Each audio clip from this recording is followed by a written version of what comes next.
we're squandering so much potential of people because of the fact that only some people can access. I just want. What is the evidence that having a 100% capital gains tax would not reduce investment into whatever is being, taxed? The capital gains investment, whatever that is ultimately going to apply to. I don't think that's a fair question to ask me, because right now we're in a world in which society is organized through capitalism. Just because the seller sometimes puts the price tag on the product doesn't mean they're the one with all the power, right? Like McDonald's cannot charge $100 for a Big Mac because Burger King sells similar products for under that price. No, but they're still happy to charge a price they know they can make a profit off, because they know it consolidates their power. What determines the price they can make a profit off of? Liking and subscribing helps me continue to produce content, and it's greatly appreciated. You can also make sure to catch these debates live, either here on YouTube or in the description. There are links to my Twitch, my Kick, and my Twitter. But no, we're here to talk politics, right? We're here to think about the social world. And, I guess all these things. Obviously, I've seen you've been in my Discord server. I've seen you chat with a few people from it.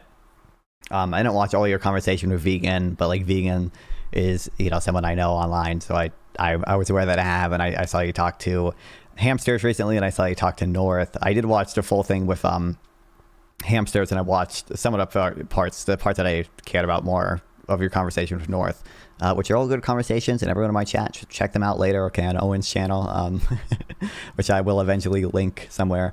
But very kind, thank you.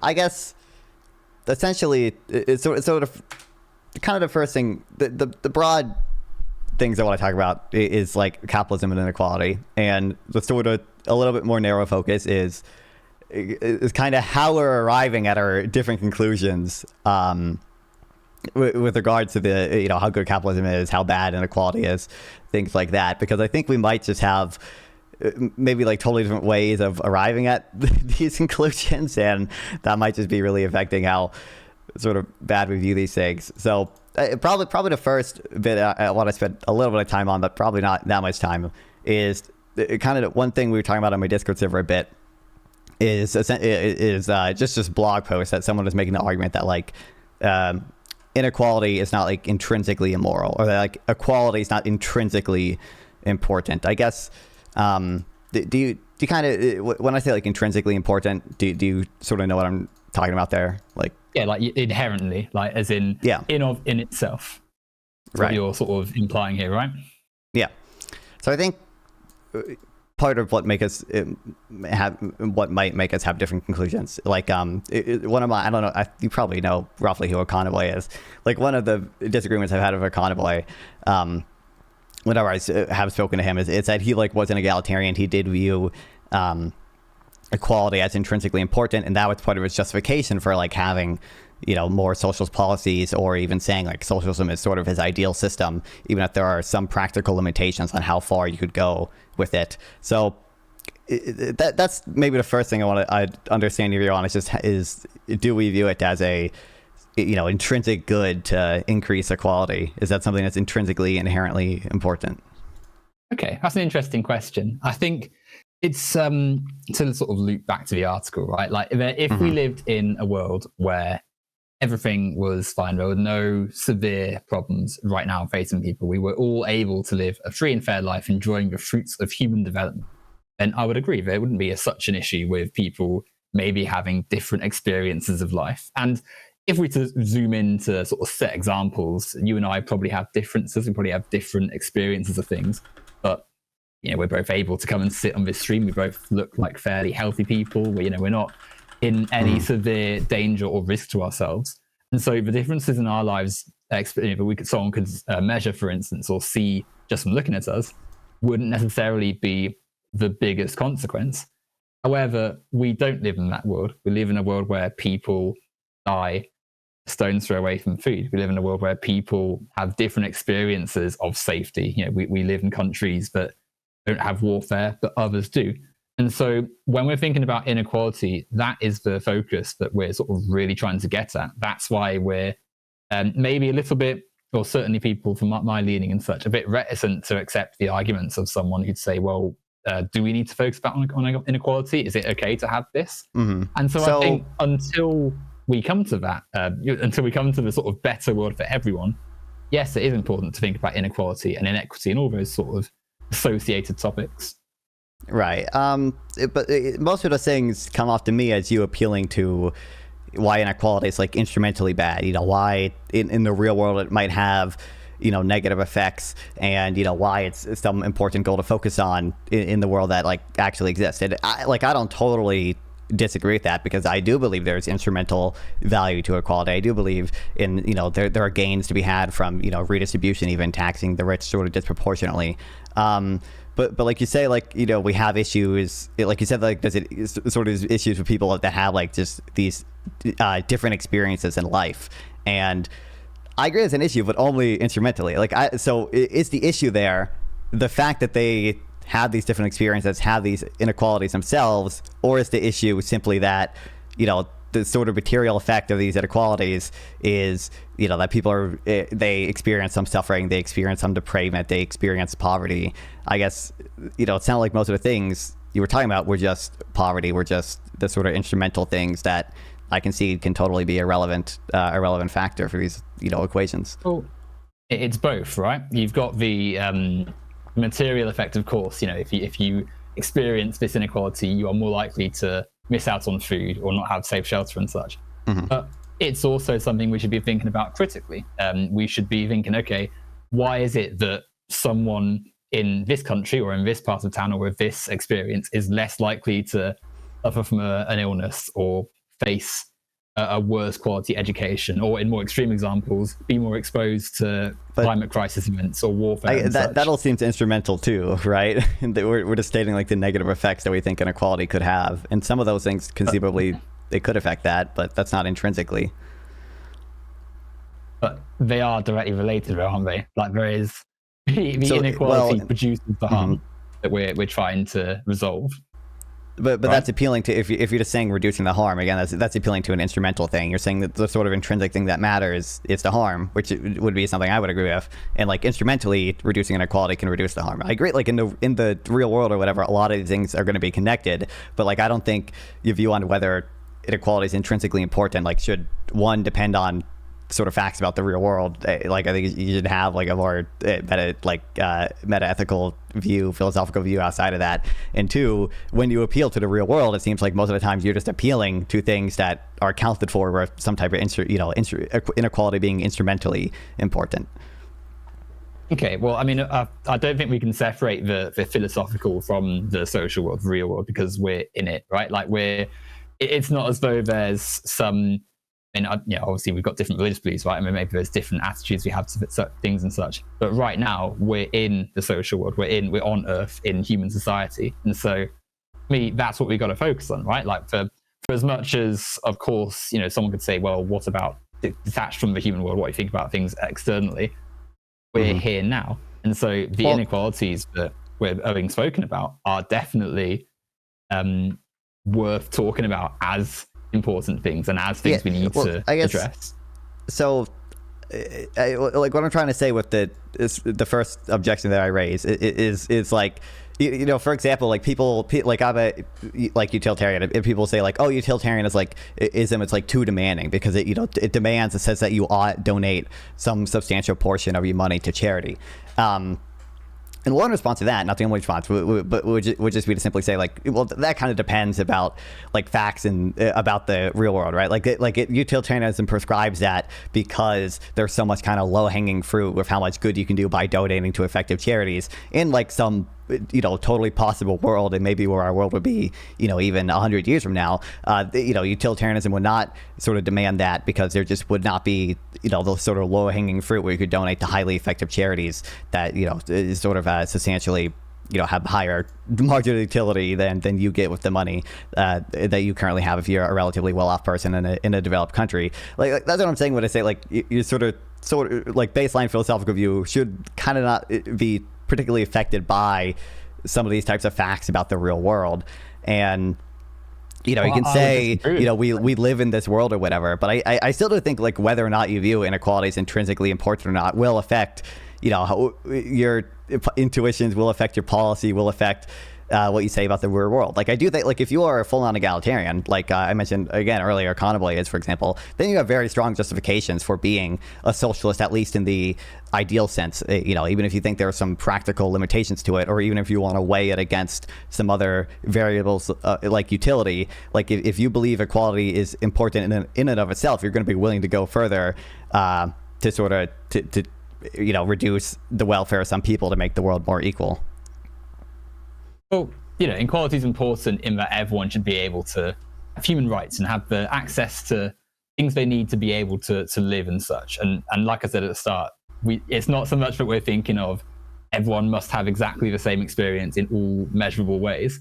It's the world right now has severely different expectations of what someone's life is going to be like based on arbitrary, unfair things, and we've got to address them. Mm-hmm.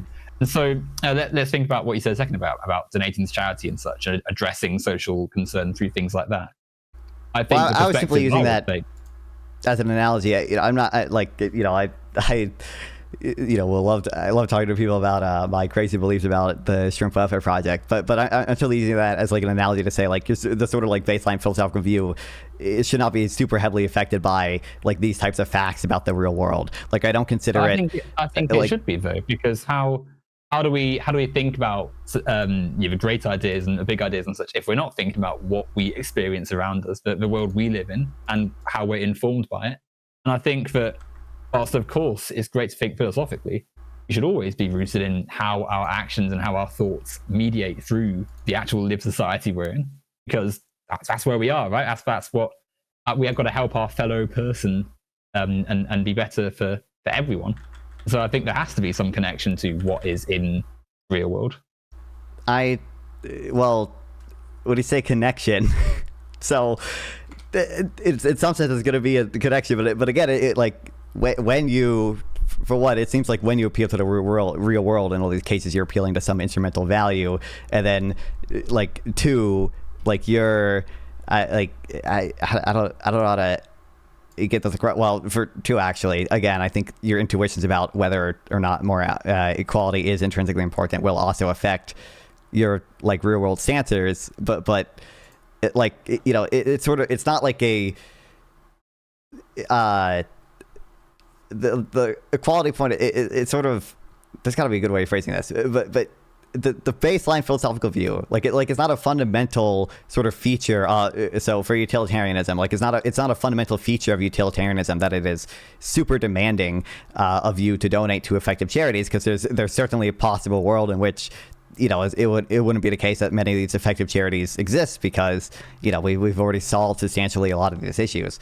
Like in the same way, I think like for egalitarianism, like your view should not depend on sort of what possible world you're in with regards to what is intrinsically important. I think if you hold something as intrinsically important, that should kind of be intrinsically important in all possible worlds. And we could obviously imagine a possible world in which people just had a lot of equality. And it seems silly to say that in that world we should no longer have equality be intrinsically important, just because everyone already experiences some level of equality and high standards of living.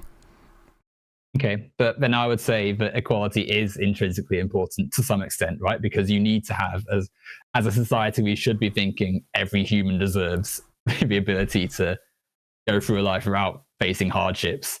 If we have a part of society where people say, don't drink polluted water, don't face malnutrition, don't live under the threat of repression and death and such from oppressive forces, then we've got to analyze that and say, well, why is this the case? Why have we faced a society where this is happening?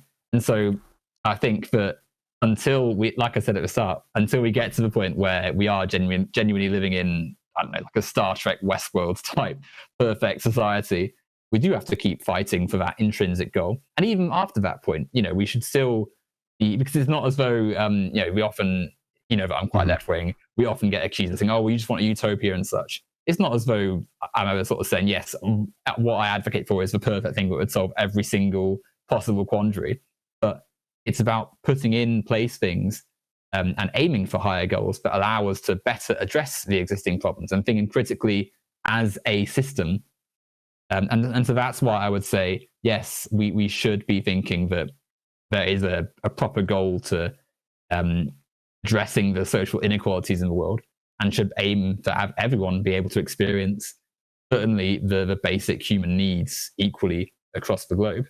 Sure. So, I mean, if you are just holding that inequality is, intrinsically important, even in the possible world in which we already, have some level of equality or whatever, that's a position you can take. That's fine or whatever. I think there are flaws with that, and I guess maybe we can, we discuss some of it if you want to, I guess, but are they like that? That's an intuition you have. That's just something that you view as intrinsically important. That's going to affect all of your other views on inequality, and I think that might explain some of the differences that we have or whatever. Because that's kind of what I'm curious about. Like when I'm considering my views on inequality or whatever, like the things I kind of look at to weigh on like how bad inequality is or something. I will weigh, I weigh my moral theory to some extent, but obviously I don't view inequality as intrinsically important. So the more important thing is to try to weigh to measure how bad the effect actually is insofar as there are instrumentally bad effects. But, I try to weigh just the opinion of experts, economists who have studied inequality, what they say on stuff. I try to weigh just what I know about economic theory. And this is true not just for inequality, but generally speaking, just kind of what I is there a causal mechanism for inequality having some bad effects just based on what I know about economic theory? It's housing prices, maybe there's some merit to it there, but obviously inequality is not going to have some causal effect on irritable bowel syndrome, right? This is probably not just a mechanism there for that to happen. And I care about It's funny you say that though, because I think that, I know you've obviously, I get what you're saying, right? Because there are things that I would say most people also follow, right? They have preferred experts and academics and people of study who they lean on. Mm-hmm. They have their own ways of thinking about things and things they've read and such, which will inform their opinions. And obviously there's a social world around that as well, but which has an influence on how you think about the world. But the reason, and this is actually, I suppose, links back to what the sort of my issue with the article was, things like irritable bowel syndrome, but a wider sort of health and lifespan and such are directly influenced by the inequalities we see in the world. So if you are food insecure, if you are struggling to balance bills and paying rent to some landlord and such, and unable to access healthcare and such, these are things which make it more likely for you to have the adverse health effects that might make someone's life less equal and worse. Right, so, but I guess so what I'm saying is, I'm curious, what evidence you're looking at with regards to, how big the effects of that are versus how bad the effects of any mechanism we have to reduce inequality, be it some union, be it some taxation or whatever, how bad those things are. Because again, what I'm saying is the things I look at that lead to my conclusions, I try to weigh the opinion of experts. I try to weigh what I know about economic theory. I try to weigh the empirical evidence that we have available on these things, and try to account for how good the causal inference mechanisms are in various empirical studies or whatever to the best of my ability. And I guess I kind of don't see what you're doing to arrive at the conclusion that inequality is going to have some particularly big effect on food security. It's not clear to me that there's going to be some causal mechanism for that just from theory, and I don't believe there's any empirical evidence that really substantiates that. I strongly disagree, but I think this is actually something you can see quite easily without necessarily even needing the papers and such, because if you have the money to be able to afford regularly buying food ahead of the rates of inflation and such, then you can afford to eat healthier and not have the same adverse effects as, say, someone who is food insecure, facing the harsher end of the cost of living crisis because that's just a matter of low income, right? That's not a matter of inequality. Which is an inequality, but it is because no, because you can imagine a very equal society where everyone has enough money to buy food. In fact, to some extent, I think the U.S. has achieved this to some limited extent because we do have welfare programs, and to a broader extent, Norway has and stuff. I don't think. If you just look at social spending in the U.S., and maybe you have different stats than I do, and I've seen you talk about this in my Discord server about all the austerity we've been hit with or whatever. Yeah, I don't know. It definitely seems like just total social spending or total spending on income security programs, and even just spending as a share of GDP on this stuff, just has trended upward over time.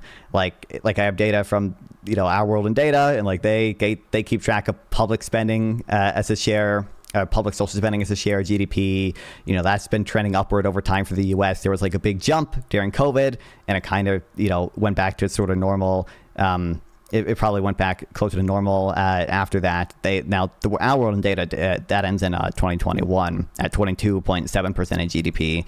I think I have like some other data sets here. Like the OECD has their own data set. I haven't done a ton of research into what exactly are the differences in their methodology for what they consider social spending or not, but I mean, it's a similar metric. I think it's like 19% the OECD says, and that's been growing over time as well. So I don't know regards to what welfare programs in the U.S. have been hit with any type of heavy austerity, but I'm also just simply saying like clearly essentially Nonfon. Essentially all of them. So austerity, obviously, cutting the spending that happens for. Or reducing the budget and such, and independence of various state bodies, so schools, transport, healthcare to an extent, things which the public can use as part of public infrastructure, and then handing this over or making it easier for market forces to come in and do things with it. And so austerity isn't just felt, I think, through one measure. You can't it's hard to measure it just as one stat isolated. It's all of those things. I agree. Let's say you're a low-income family, say, in America, and your president and such, and successive governments, and your governor, and all the sort of people that are in charge of institutions enact austerity. If you're relying on a program that, say, is in charge of ensuring your kid gets access to things at school, or ensures the bus routes run every so often to get you to work and such, you now have a harder time accessing the things in society that you need to get through it. And so I don't disagree with that. The thing impact on your well-being and such. Sure, but so for one, like when you say, like, I agree, austerity generally can't be measured through one metric, but so if the claim that you're making, like I said, the U.S. has already achieved some level of so originally where it started, right, is I'm saying the thing that you kind of claimed about like inequality having some effect on the availability of food. I said that seems to me to be a matter of just low income period. You can imagine a society where everyone just had a high enough income to buy food, and the U.S. has already to some extent achieved this because we have programs like SNAP, we have programs like TANF, which are definitely imperfect, but they do get money to buy food for a lot of people who need it. And European countries to varying extents have achieved this, sometimes even better than the U.S. And then sort of part of your response to that was, but these welfare programs have all been cut over time or whatever. Now, I agree, austerity is not only, cutting welfare spending or whatever. It also includes things like privatization of public assets, which, to be fair, you have seen from the stuff I've seen, like over the long run, you have seen a decent amount of privatization of public assets across countries. But like, it just doesn't appear true to me that a lot of the welfare programs in the U.S. have been significantly cut. I think if you're measuring just since COVID, that's true for some of them because they were, temporary expansions. But on the whole, it seems like, public welfare spending, social service spending, that has just been trending upward over time in the U.S. as a share of GDP. But the spending of money doesn't buy the same things it always does, right? Money it's a share of GDP. I guess you could, I think it's a share of nominal GDP, not real GDP, but I'm sure I could find one that's real GDP specifically. And also, population increase means there's more has to be spent. The point is that on the ground, the effects of it for people and for schools and such and critical institutions is one of constrained budgets, less ability to be able to enact the things they need to do to be able to support people, and then hard impacts on people. You said about the welfare state a second ago, and you're right, welfare states exist. There are things in place to sort of put a plaster or band-aid, I suppose you'd say in America, and on the inequalities of capitalism. In fact, the fact that there needs to be people helped at the bottom of society is what the welfare state is supposed to do. It's supposed to lift people from falling into the hardship of life and such, poverty and such. But there's three things I would say in response to that. Firstly, not everyone is able to access the things the welfare state is meant to do, as we're seeing increasingly because of austerity and because of this sort of increased attack on the welfare state that I was just describing. Secondly, it isn't necessarily enough to actually challenge what's going on here. So even if you receive the say SNAP benefits or the in my country the various benefits that you can receive from the government, it isn't actually enough to match the rising costs of rent, electricity, transport, etc. And then thirdly, they're still attacked by right-wing parties and increasingly hard right, far right parties who view it as just unnecessary spending that they could either pocket for themselves, hand to a private corporation, or I don't know, just spend on the military or whatever. So, and then fourthly, we'll come on to the fourth reason in a second, actually, but those three, I think, should highlight to you the act just saying, oh, well, there's a welfare state isn't enough to deter the fact that there is an inequality that should be addressed. Someone in the, I saw on the screen just now, someone said that a society could have everyone having equal access to food, but isn't enough to survive and such. And obviously that, what we're sort of, when I'm saying equality, we're thinking about addressing the overall shape of society right now in society, where there's enough food for everyone to eat, but people aren't eating. There's enough I think space for people to live. I think he's again appealing to the sort of intrinsic aspects of it, but yeah. But then like to an extent, surely you can see that this appeal, there's a reason this appeal is happening, because it's something which is bad. It's bad that people can't eat when there's enough food. That's why it's been said, right?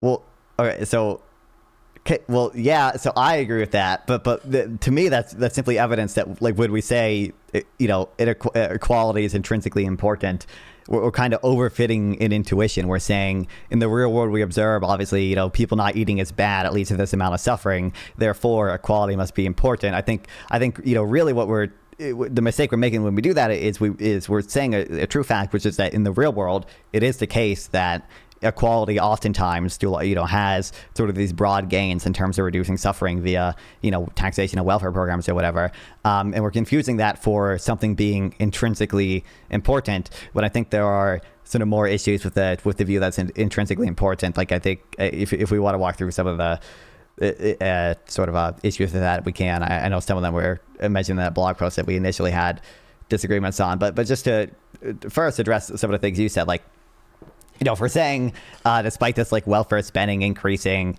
as a percent of GDP, like, the on the ground situation is one of people having constrained budgets or whatever, not being able to buy enough food. So again, like, I guess I don't know what evidence we're looking at to see that, because I would imagine if that was kind of the case, you would see that show up in measures like the supplemental poverty measure, or measures like the consumption poverty measure.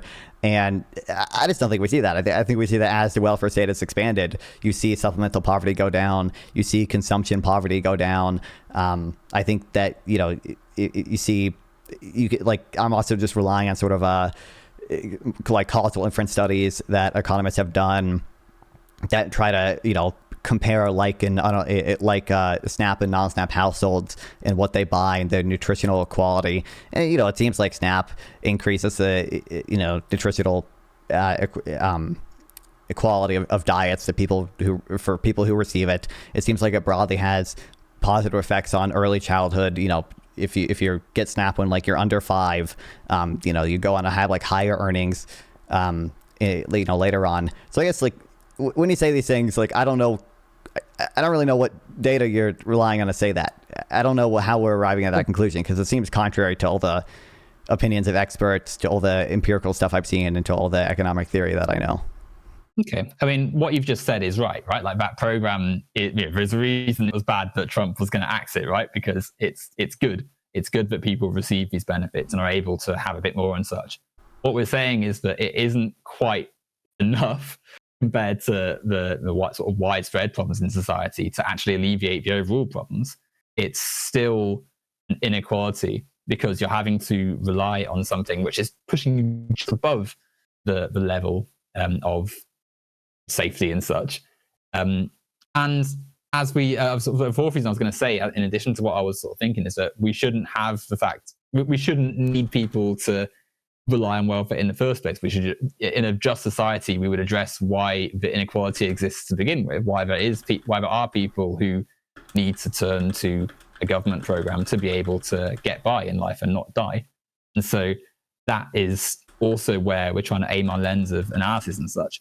But I think that welfare programs, you're not going to. But I'm a socialist. I'm someone who's very left wing, but they are, thinking pragmatically. Whilst we have this capitalist system, you need a welfare state. You need people in the government to be able to say, okay, well, actually, there are lots of people who are not going to be able to survive if we leave everything to the market. So let us intervene and help. Let us be able to allocate some resources to people because we need to have them surviving, because it is morally and economically good to have people alive and not dying from malnutrition right outside the city walls and stuff.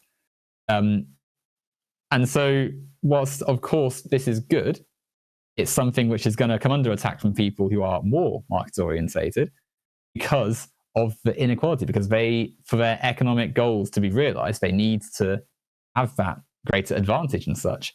And so the reason, to try and loop all the things I'm saying back into one sort of central point, the reason we're criticizing the intrinsic inequality is because we're trying to think about the society we live in critically. We're trying to say, okay, why is it that people are reliant on an increasingly defunded, increasingly less capable of helping people welfare state?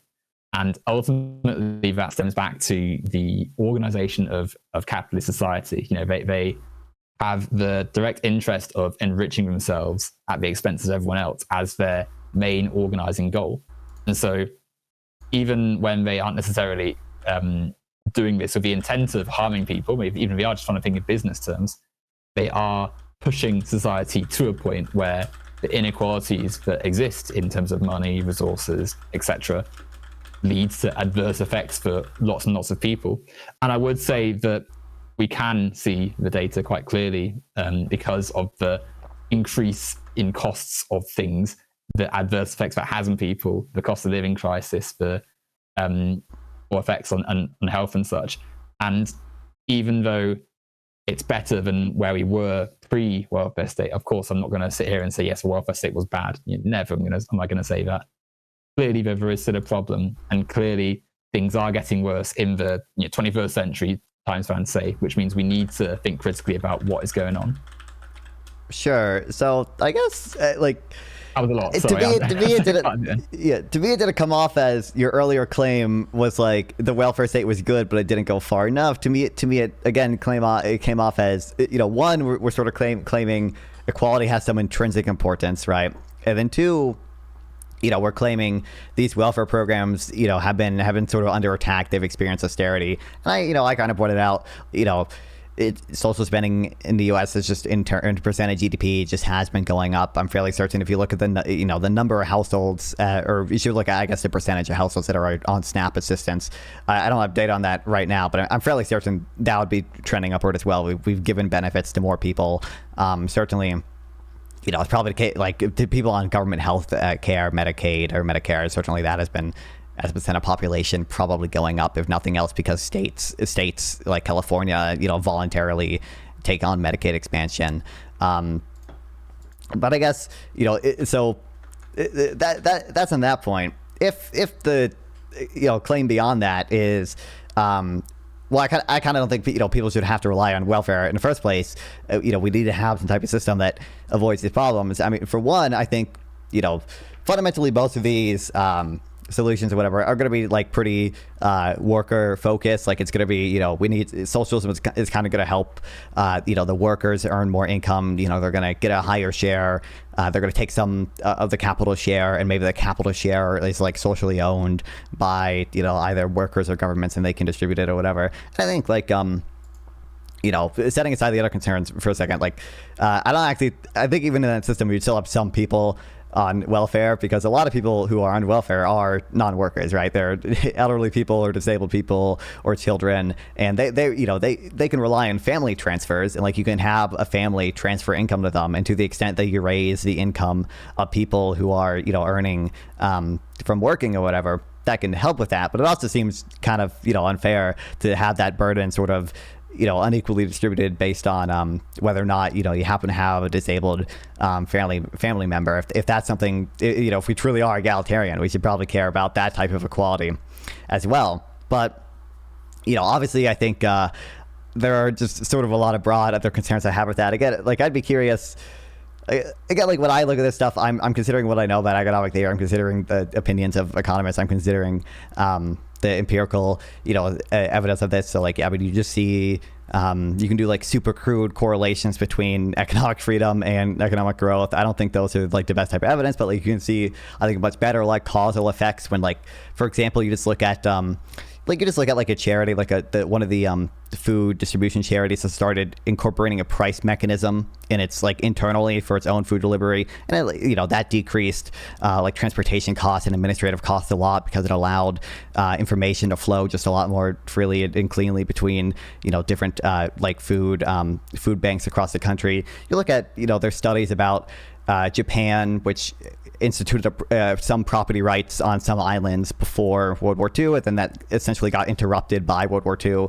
So we have like really good, some natural experiments here between islands that did get these reforms and islands that didn't get these reforms. And like you see, sort of broadly, the effects of the price system, the effects of free markets tend to be positive overall for these things. I think it's kind of, the last two things you mentioned, like, people are, the main intent of capitalism or whatever is for these people to enrich themselves at the expense of everyone else. There might be some ways in which like rent seeking does happen, but I think generally, again, the types of evidence I'm considering, economic theory, the opinions of experts, the empirical evidence we have, those tend to suggest that a lot of these transactions like are positive sum. Even a lot of rich people are kind of positive sum. They're providing products, they're funding innovation that a lot of people use, and they are, positive sum. There's a reason they get rich is because they're providing stuff that people want at the end of the day. And the last thing you mentioned, things are getting worse in the 21st century. I'd also be curious to know what evidence you're looking at for that, because in my view, that's simply not true. Incomes are just generally up, even median, which accounts for like outliers like billionaires or whatever. And most other quality of life metrics are just trending upward over time. COVID might have messed some of them up, but it seems to be the case that the world is just getting better. Oh, I mean, I wish I could sit here and say the world's getting better, but the vast wealth inequality we're seeing right now is the reason we focus on that is because the power, even if we were to accept the idea that society is better than it was at the start of the century and such, and that things are getting better, handing so much power over to a minute group of people is quite terrible. You have to look at who is in the White House right now to see an example of this, someone who has essentially bought his way into a position of significant power and is surrounded by other people who've bought their way into this power. I feel like there's a lot of things that you said which I would like to respond to, but it will be very hard to respond to it if I'm sort of listing off every single one.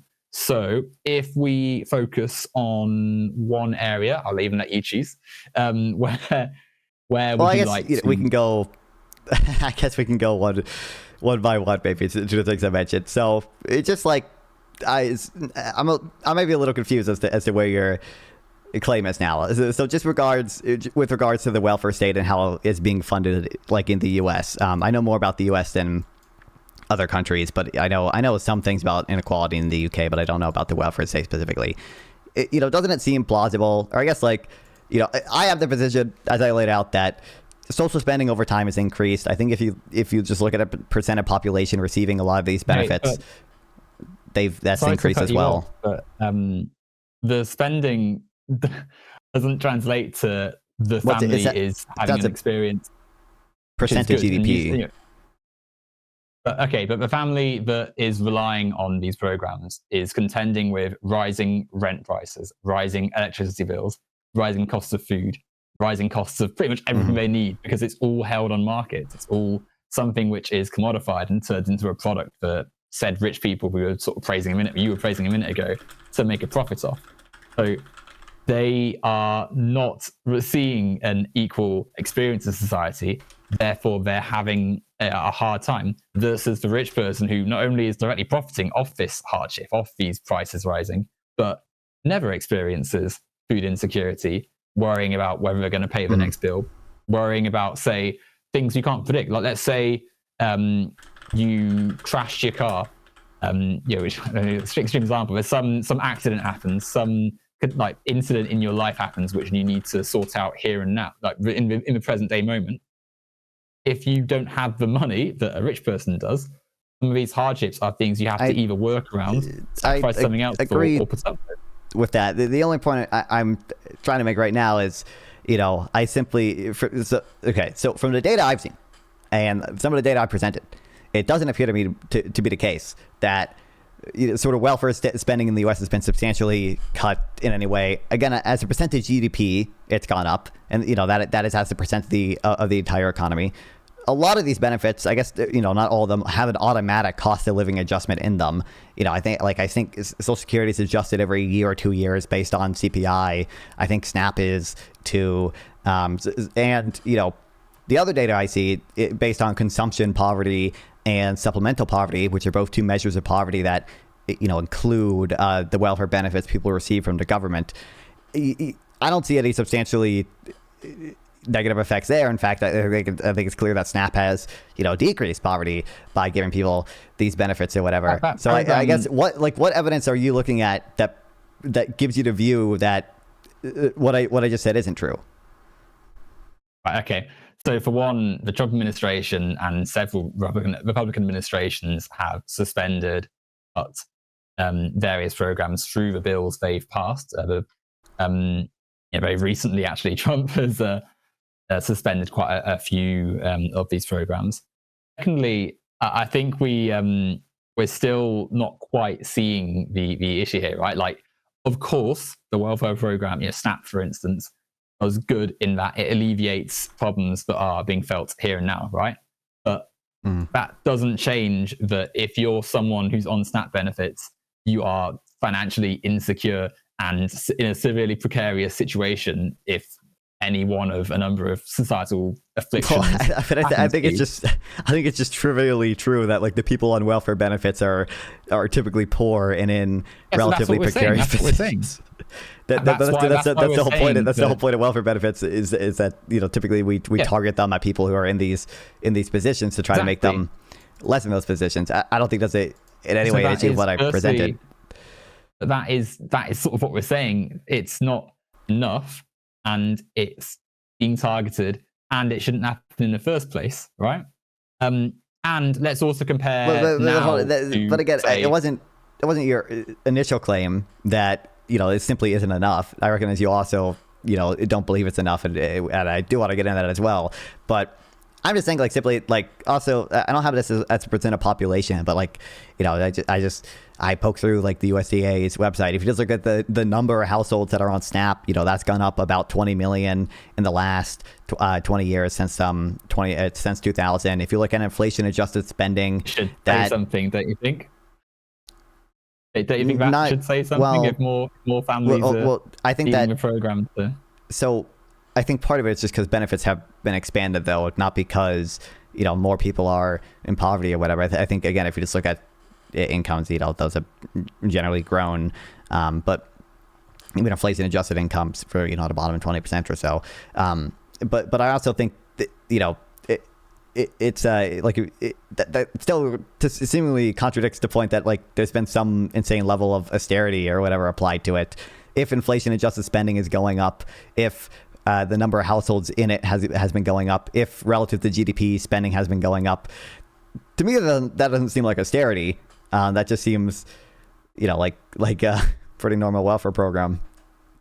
It's not normal welfare, though, is it? Because at the same time as your spending's gone up, it's not gone up equivalent to the cost of food. I'm looking at inflation adjusted spending. Okay, and has that accounted for the increase in costs of rent, food? Well, this is SNAP, education. That's included. This is looking at SNAP spending. I don't know. So I don't know if they're just when it says inflation adjusted, they're accounting for inflation. I don't know if they're looking at overall inflation, or if they're looking at only food inflation, they're probably looking at overall inflation. Do they give you a would you be willing to like send me the link of what you're looking at? Yeah, it's just on the like USDA's website here. It's just a chart of I wish it had it as a percentage GDP. I could probably find it if I dug deep enough, but this is just crudely looking at spending. It's been like trending upward over time. It kind of fell for a bit after 2012 or whatever.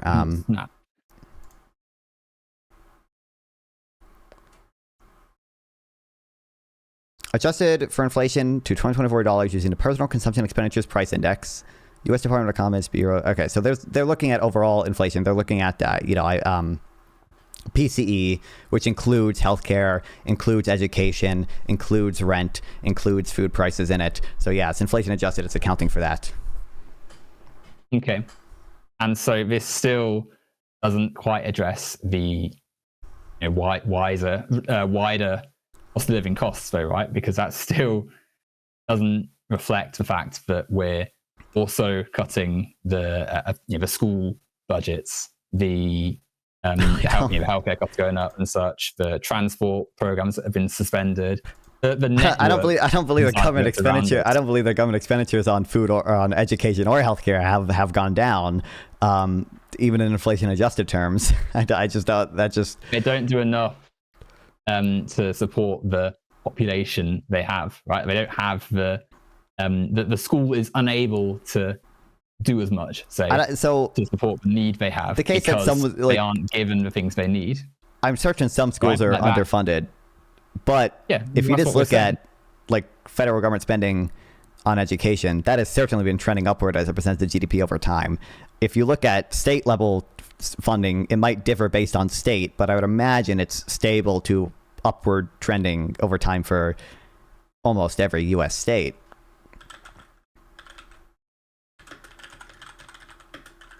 Was that last bit again? Sorry. I don't know exactly by state how it breaks down, but with education funding specifically, I know for the federal government, based on graphs I've seen previously, I could probably find it. Spending on that has been trending upward. For states specifically, it could be the case that some states have relatively stable spending on education as a percentage of GDP. Spending equivalent to what the need is, though. Is it spending that's equivalent to what the need is? Again, your claim. So you obviously take a quite radical position on how much welfare we need. I'd say I do. Yeah. Yeah. So. To me, obviously, it's clear to me you're going to view, the amount the U.S. spends on welfare as inadequate. But it was also, your claim earlier was that these programs are subject to a lot of austerity, and which they were. I just don't see that to be the case in any of the data that I'm looking at. It looks like spending as a percentage of GDP has gone up in all these areas. Even inflation adjusted spending has gone up. The number of households affected by it has gone up. Supplemental poverty and consumption poverty have both gone down as more people have received these benefits. So, I ask how they're measuring poverty, by the way, as well, because we're not just talking about the poverty itself. There's also the people sort of on the margin, which are affected by these programs. There's people who use these programs who aren't necessarily malnutritioned and sort of in danger of death, but are in the vicinity of the problems that are faced by I think society. So my understanding, supplemental poverty is just assigning a sort of amount of income that you need to be above the poverty line, and they're including your market income and non-market income in your sort of in your total amount of income you get. And if you exceed the income threshold, at that point you're considered out of poverty. So that importantly, a lot of people at times like cite if anyone tells you welfare isn't working because the official poverty metric shows that the number of people in poverty hasn't fallen. The official poverty metric doesn't include like government benefits and like non-cash transfers in its measure. But I believe the supplemental poverty measure just says if you earn more than like X amount that we assign to be the poverty threshold based on what we believe people need with regards to the cost of certain things. Like that's what they define poverty. And then consumption poverty is kind of just looking at like a fixed basket, like it's looking at like an absolute standard of living, like sort of absolutely what are people able to buy with the money they have, how much of a basket of goods are they able to buy. that, as a more absolute standard, because the supplemental poverty rate, that like that income will kind of change over time, and it's just looking at income, not your actual consumption. And I don't know where the exact threshold for that is, but I'm trying to find. Okay. Because supplemental poverty measure says based on recent expenditures of food, clothing, shelter, utilities, telephone, and internet. And I think they assign an income at which they believe that you can buy enough of that stuff to not be considered in poverty. Yeah, so it's something which obviously has different people measure it different ways, right? And so whilst obviously we can sort of generally point to what we're saying, we are still declaring something which is only just above, say, the hardship we described a second ago as fine. But I don't think that's at all a problem from my position. I think if it was the case that like families were being sort of negatively affected by this type of austerity or whatever, you would see some effect on consumption poverty, because families would just be able to buy less stuff. You would see some effect on supplemental poverty because people would just have less income. And you would see spending, to like inflation adjusted spending, either, go down, or like spending relative to GDP go down. And like none of those things I think you've seen. And a lot of times, I feel like I bring up this point, and like I'm asking, I don't feel like I've ever got an answer to sort of like what data you're looking at for these conclusions. And it also, like a lot of times, it feels like I can dig out some, it's not as though I've not read papers on these and not read, sources and such, that point to the fact there have been a negative harm done to the actual programs that people use and such. We can see that in, as I've said, the defunding of schools, the suspension of transport programs, the fact that the cost of these things has increased. The cost of being in society has increased. And for as much as you said earlier about inflation adjusted spending and such, that does not necessarily account for all the ways in which these things impact on people, especially when it's data produced by, say, someone who has a different interpretation of poverty to someone else, someone who's not necessarily accounted for the fact that there are things which maybe from one lens seen, I mean, if they're frivolous, but from another are quite important. But I guess like I'm looking at a number of like typically official metrics. I don't think the consumption poverty has any official like U.S. government endorsed version of it. But it's still I think that's measured by paper by some economists who'd like do good work regardless. But like I'm considering, like I have preferred measures of inflation. I think PCE is generally preferable to CPI. I think CPI has some reasons that it overestimates inflation, including especially historically before like there were some commissions in the like the Boston Commission, I think in 1995, which made some changes to how it measured stuff, which I think were before that CPI quite overestimated inflation. But like I'm considering what these different measures encounter or like measure, and to me I don't know, it doesn't seem like a lot of times you're doing that. It seems like we're just writing off a lot of this stuff based on, well, it may not get the full picture in this case or whatever, and I'm gonna regardless of what the spending as a percent of GDP is, maybe on the ground families just don't feel that or whatever. I'm not actually seeing anything. It's hard for me to ever sort of change my opinion, I guess, when I have a view that I've come to based on the data I've seen, based on the opinions of economists, based on the empirical evidence and stuff. And the response I get to that is basically like, well, have you considered that sometimes poverty doesn't include every conceivable thing that we want to include? And it's also sustained as well, right? Like just because you receive the program and aren't officially in poverty, which again we'll critique and such, that doesn't deny the fact that there is an injustice there. There is a different experience of life, and that is what we're trying to also address, right?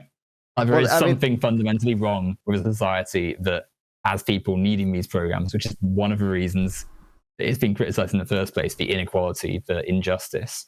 And I am trying to find one of the papers that would be more suitable, because I do have a few. Okay. Whether they are quite. I mean, that would just go back to in my document folder. Whether equality is intrinsically important, but the fact that austerity. It's also an official policy of many of these governments we're talking about. Right? It's not even as though it's something that people have pointed out. It's something which they actively said they were going to do.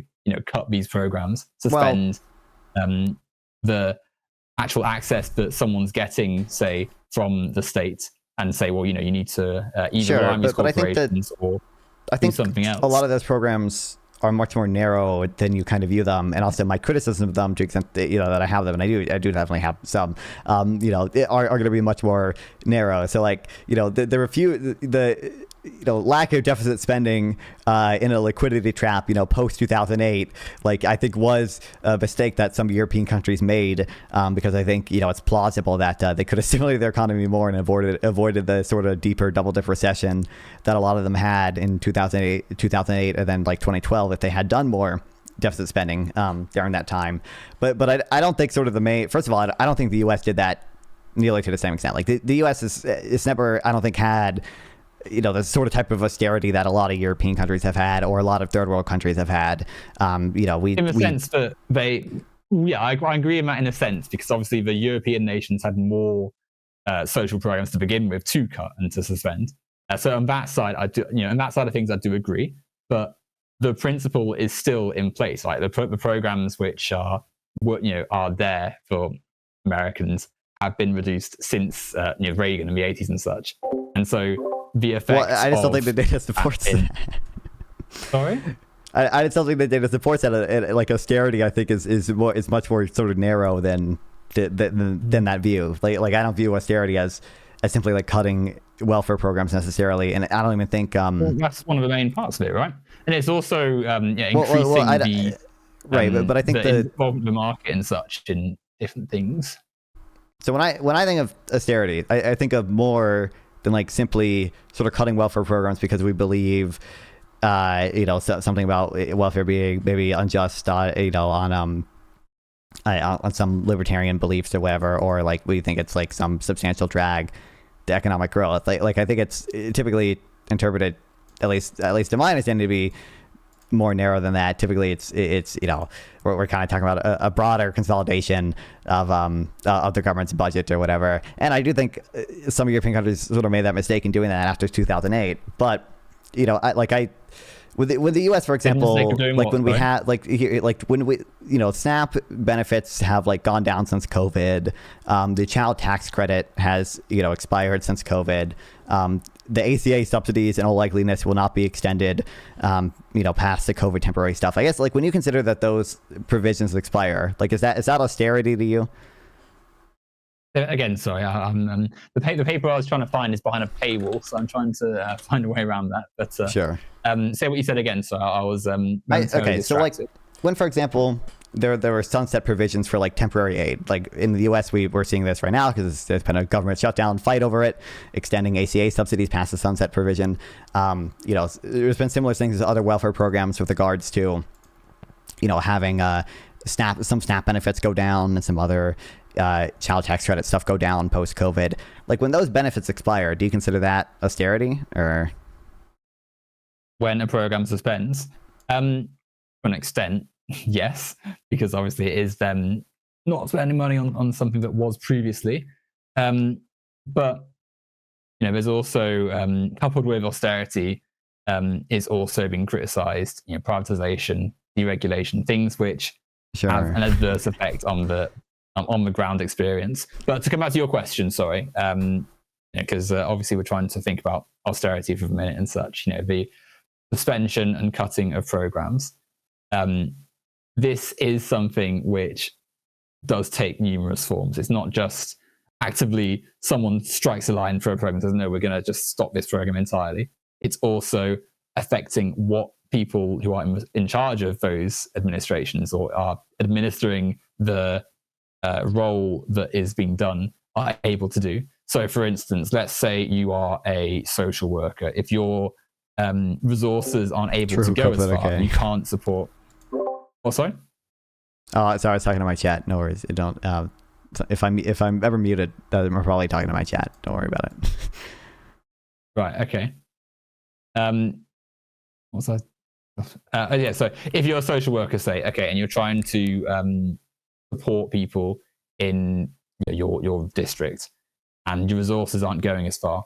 And because other programs are less able to perform the roles they're meant to do, there's more need increasing. Said social worker has a greater pressure to be able to perform their job, and that leads to problems for them in delivering their role. And so these nodes, social worker, healthcare professional, emergency responder, educator, these nodes across the system of society, the network of society, as they are less able to do their job bit by bit, because it's not as though it's like a whole thing is cut straight away. It's bit by bit in a lot of cases. This worsens the impact of these cuts as a whole, and it gets worse and worse over time, and people face more hardship. And it changes from administration to administration because, typically the Democrats do more for their I don't think this, state. They do more to... It's substantially responsive to most of my points. Like, so what belief have I presented that you think would be sort of changed by you saying, well, sort of austerity can happen slowly, and administrations differ by how much they support civil service workers or administrators in regards to welfare benefits. Okay, you've produced these statistics, which you have then you put these statistics out, which say, well, this demonstrates that austerity hasn't really happened, but austerity has happened, because if we look at what the impact of of healthcare, education, transport, and such, we see programs less able to help people, healthcare professionals, professionals. But wouldn't you expect to see that in the data somewhere? Like, wouldn't you, like, if it was helping people less, wouldn't you expect to see the number of households on it fall, or inflation adjusted spending fall, or percent of GDP spent on it fall, or consumption poverty increase, or supplemental poverty increase? Well, there have been increases in some of those things. I mean, in like food insecurity and such, wealth inequality, the number of people I'm not actually who are unable to access the things in society, the schools which struggle to support all the need they have, neurodivergent children, for instance, who have their either aren't recognized because there's no program in place for them, or don't receive the help for as long as they need it because the school is unable to sustain their spending and such. It is really annoying me that I do not have clearly the licensing is applied in a few of these I guess papers I've read previously. So you don't really see, I think it, since the COVID expanded benefits expired, I don't think they've released a new consumption poverty estimate yet, but I think you have seen some increase in supplemental poverty and the official poverty measure. But that's because the benefits that were helping people are just no longer being provided to people. That's not because the benefits themselves are are not actually helping people when they get to them, right? It's just because we've reduced eligibility. The other things you mentioned, it's just not, it's not even clear to me. And I think it was the last point you mentioned on the 4 points that I wanted to go down there, that we were going to go one by one by. It's also just not clear to me that these other metrics have been getting particularly worse. So, like, schooling, I think funding for schools has been going up. And I think there's more people, but even per capita, like per student spending, or spending as a percentage of GDP, is also been going up, to my understanding. Does that account for all the need that is there, though? Does that account for all the stuff that goes into the social reality of the school, the cost, the increase in the cost of running the school, bills, transport? It feels like if it was the case that the sort of the data I'm citing like supported your argument, right? It feels like if the sort of spending per student, was decreasing, you would be pretty quick to use that as evidence of austerity, right? It seems like only because it doesn't necessarily support that argument, we're kind of suddenly saying, well, actually, I don't necessarily think it's a good measurement because, it doesn't include every conceivable possible thing that could go into it. Like, I guess technically no, but literally no measure does. And I think it's probably one of the better indicators that we could use. And to the extent school performance is down, that's probably most likely due to COVID, obviously. But but austerity has been felt in schools. You type this in on Google, you find some, but I'm trying to find a paper which I've read specifically. If you tell me the name of the paper, I can probably find it. So one of them, which I had in my sort of documents, a flashy title, but Austerity and the Poison of Neoliberal Miseducation. Clearly, this author has a slightly dramatic way of writing. We put it in the YouTube chat for you.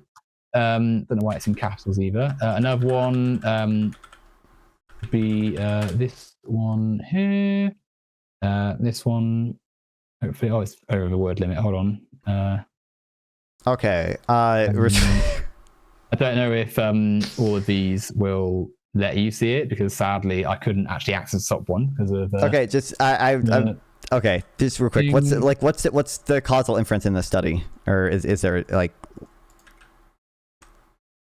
what are they measuring something? Is there any causal inference in it? I don't see any math in this when I was just skimming through this.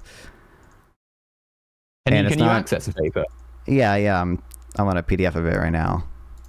By Henry. So could you send me the PDF link, please? Yeah. I was hit by a paywall when I tried to use it. Yeah, okay. So, like, this is not... Hold on. What do you think this thing is doing? What do you think this is measuring? What?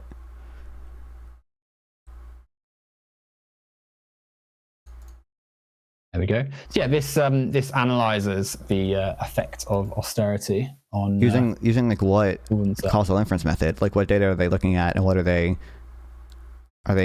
using some instrumental variable approach? Do they do some regressions, or like what are we doing here? Looking at the actual impact of the thing, not sort of an abstracted statistic which doesn't necessarily portray the on the ground effects. Okay. But if you read the paper slowly through, there are plenty of references to the statistical element of yeah, I'm sure. Okay. This is not it, but it is there.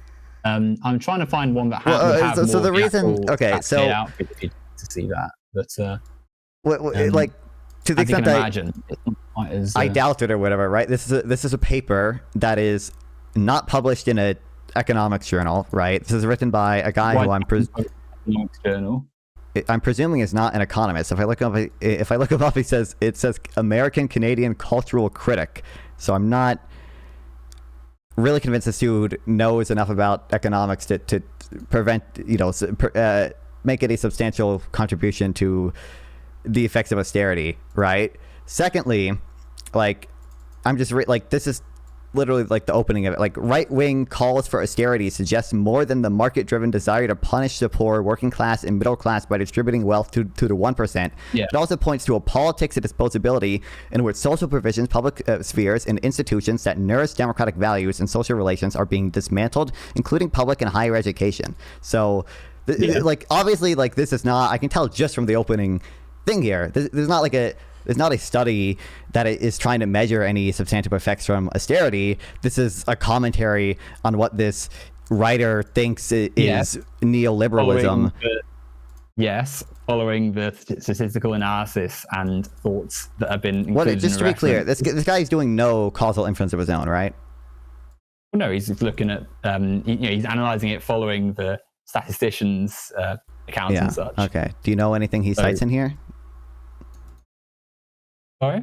Do you have any of the stuff that he cites in here? Like, what are the causal things that he cites in here that are making me believe austerity is bad, or would even would change my views on anything I presented so far? Oh, they're all there for you to have a look at. I mean, I can't say I've followed the ones he provided. Yeah. Okay. Clearly, from the other things which are in society, some of which I've put in the chat for you to have a look at if you'd like. That's there. It's not as though I'm just like pulling this out of nowhere. Austerity is something which this is like in society.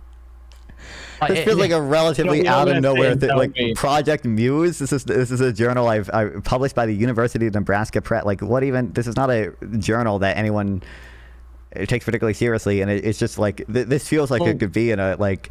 You could equally say this about some of the economic stuff that you've suggested. Absolutely not. No, because they actually employ a lot of causal inference mechanisms. They are written by economists who their analysis has not matched the actual lived reality people are in right now. Like, That's not the criticism I'm making of this. First of all, if it comes down to like, I don't know what you're looking at for the lived reality, what people are in, right? Like if I am looking at data that says, Snap has like X effect or whatever, I'm trusting that data over like any sort of vibe-based argument you can give me about what people are feeling on the ground. I just don't know. I just don't even know how to interpret that stuff. But like, it's not even like the criticism I'm making of this is not. It's not in line with the reality that we're seeing or whatever. I do think probably there are factual claims that are just like inaccurate. Like I do think the claim that austerity wants to punish the poor, working class, and middle class, like that's the actual goal of it. I don't even think that's true. Of course it is. Like nihilism embodies an ideology that produces both zones of abandonment and forms of social and civil death. Like that seems a little crazy, but regardless, non-fun. If you if you cut a program or suspend or weaken a program designed to help people in the lower brackets of society, then of course you're punishing them. But that's a fact. But that's a fact. You recognize the people who believe in austerity, and I certainly don't believe in austerity as you would put it. I don't think I believe in austerity in many cases in the kind of more narrow view of what austerity is. The goal of it is not like explicitly to punish the poor and working class and to distribute wealth to the 1% or to destroy democratic values and this or whatever. Well, like, firstly, these are the consequences of it, and secondly, I would say that yes, there is an element of... Sorry? But that's a claim that relies on factual stuff that they would dispute, right? Who would dispute? People who support austerity. They would say it leads to good outcomes, at least in the longer run. If you're at the sort of the reason that that like wealthier institutes and corporations and such overly favor these policies because they know money is funneled up to them, the wealth inequality that exists. Okay, I'm sure benefits. Why will they do though? I conceivably that is a thing that can happen sometime. Now I will say. It is far more likely to me that this, every time. when austerity and neoliberalism and stuff not led to vast wealth inequalities. Well, I don't even, and we can talk about wealth inequality too. I don't even agree that wealth inequality has substantially gone up in the U.S. in the last 50 or so ish years. But regardless, like I think again. To the extent that I have a concern about a journal being funded by billionaires and putting out misleading information, I have way more of a concern of that. The website is Project Muse, the journal is Simploke. I don't even know what I've never heard of this before at all. Didn't say your economics journal was produced by a billionaire. I said that the policy the reason they put out. Sorry? You said the reason they put out that stuff is because they know. It's going to funnel money to neoliberal policies. Right, but you understand, like, the stuff that good quality economic journals put out are stuff that's actually causal inference, right? It's economists looking at data and employing some mechanism to determine the causal effects of something. The actual social world. Just looking at numbers doesn't give you a proper portrait of the society. And I would say that the numbers do suggest there is a bit of a problem because there's still significant food insecurity. There's still people. Oh my god! I mean, first of all, like there are plenty of numbers you can find out there. There are plenty of empirical evidence you can find out there that don't support austerity, right? Or that don't support cutting welfare programs. There are plenty of empirical studies that support. Don't support? I mean, you can go Google Paul Krugman 1990 something liquidity trap, like in Japan, and Krugman has a whole famous paper about liquidity traps and the need for deficit spending under a liquidity trap, right? Or you can look. There's plenty of other studies since then. I'm sure.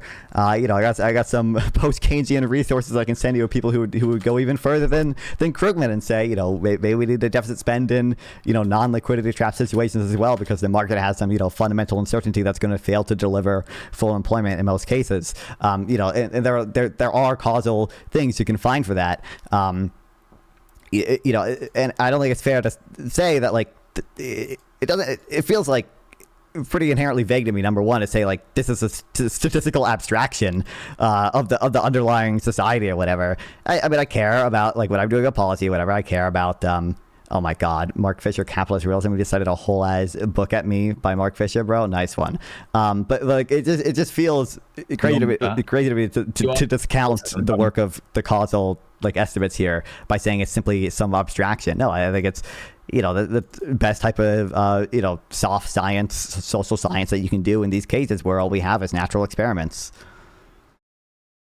Well, no, I think that when we're saying abstraction, these economists who are saying that someone who says, oh, well, there's no austerity is ignoring what government policy has been for some time, what the narrative, what the consequence for welfare programs has been. I just want to know, we have two, so we have me, making a claim that substantially welfare in the U.S. has not experienced any type of major austerity. We have you making a claim that it has. How do we go about deciding who is right about this claim? What types of evidence should we consider? Should we consider the opinion of experts? Should we consider the percent of spending on this stuff, the inflation adjusted spending? Should we consider surveys and stuff? Like what type of stuff are we considering? All of those things should be taken into account. Okay. And then we should look at what is happening right now in the social world, which things like, for in Trump's many of his most recent bills, he's actively suspended programs that existed for people. We should look at the fact that since the 80s, there's been an active effort from Republican policy and Democrats to an extent as well to think critically about the way people have. I just want to know. So, of the evidence that we should be considering, what supports the view that so far at least, welfare programs have actually experienced some type of substantial austerity. I agree that Trump is bad and Trump wants to, with the big beautiful bill, to some extent cut Medicaid. And give me a moment. Let me quickly. Because again, I don't think you see it in the supplemental poverty measure. I don't think you see it in a consumption poverty measure. I don't think you see it in just spending as a percentage of GDP. I don't think you see it the number of households on it. I don't think you see it in inflation adjusted spending. And it seems crazy to me that.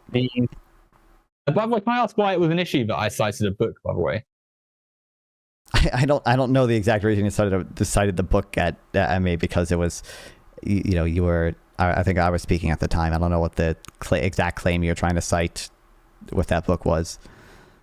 Yeah, well, you asked for, obviously we're talking and I'm trying to dig through my notes and whatever to try and find sources. I was telling you, I don't know the exact reason you cited that one book, but well, it covers many of the elements of neoliberal austerity and such that have been criticized. Yeah, and some of the reasons why. And I'm familiar. I haven't read the book, but I'm familiar broadly. I'm familiar broadly with Mark Fisher, and I'm familiar.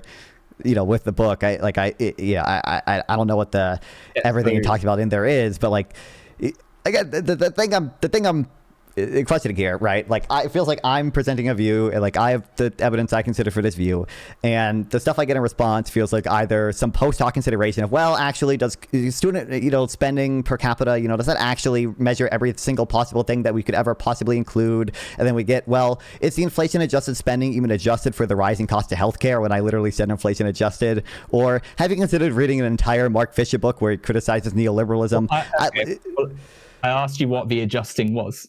What is the inflation adjusting they've done? They're adjusting. I told you. I initially I had to read the subheading. It says inflation adjusted. I didn't know what measure of inflation that they were saying, and I then clarified to you after reading the subheading. It was PCE, personal consumption expenditures, that they're adjusting for. Okay, and how is that? How are they taking that into account? May I ask? Whilst I dig through, I need to organize these notes. My goodness. Wait, just to be clear, are you asking me how they are using PCE to adjust for inflation? I'm asking you how have they basically go for it. Okay, so they take the amount of money SNAP spends and they divide it by PCE. You can literally recreate this in Fred if you want. Do you know what Fred is? Sorry, I zoned out there. Do you know what Fred? Do you know what Fred is? Fred, enlighten me. Go on. Okay, Fred is just a data site that the Federal Reserve of Kansas, I think, keeps up. Where they have Fred or Fed. Sorry, Fred. The website is called Fred. I think it stands for Federal gone. Reserve, something. Text is he's not a very nice guy, is he? Using slurs like that. That's a scummy thing to do, isn't it? True. Federal Reserve Bank of St. Louis. They maintain Fred. Doesn't Fred stand for? What does Fred stand for? I don't actually remember. But it's just a site that Federal Reserve keeps. Federal Reserve Economic Data. Okay, that's what it stands for. Okay, right, as the name applies. So Federal Reserve Bank of St. Louis keeps up this site where they release a bunch of data. Actually, they're not necessarily the ones that release it, but they take data that the BAA and BLS releases and some other places release and put it all in nice fancy graphs. And you can even do this yourself if you want to. If there is I don't know for certain if there's a series on Fred about SNAP spending specifically. For any thing you want to look at, if you want to look at average hourly wages, you can go into Fred and type in average hourly wages, and then you can type in. You can hit edit graph, and then you hit add line, and then what you do is you type in consumer price index or personal consumption expenditures or whatever measure of inflation you want to use, and then all you have to do is simply divide it. You just type A over B, in this case. That's all they're doing when they're including when they're adjusting for inflation. They're taking PCE and they're dividing SNAP spending by PCE.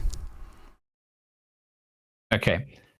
Does that account for the fact that what you could, with the money and resources you had in, say, 1970 or whenever, 1975 or whenever, it's different to now? Yes, they make. Wait, okay. Two things. One, I'll just briefly clarify what you mean by different. Do you mean people are buying different things, or the quality of them is different, or what is the criticism there? All of those things, yeah. All of those things, exactly. Both things. All of those things. Yes. Okay. So yes, it does. They change the basket of goods over time. In fact, PCE changes the basket of goods very frequently because it measures what people are actually buying. And two, they do hedonic adjustments. They try to account for changes in quality. They account for the fact that computers have gotten better over time, that TVs have gotten better over time, right? And, they can just do more things now. They have more RAM or whatever. They do these types of adjustments. It's done by very smart economists who account for all these things. Secondly, I'm just it's a real debate to see how you feel so confident talking about these things when you seem to not know what PCE is, you don't know what FRED is, you don't know what inflation adjusted even really appears to mean, because you don't know what PCE is and you don't know how to do that. You haven't presented any stats that are actually contrary to the ones I've submitted. All you've done is hold on a minute, Nonfon. Hold on a second. Yeah. Hold on a second.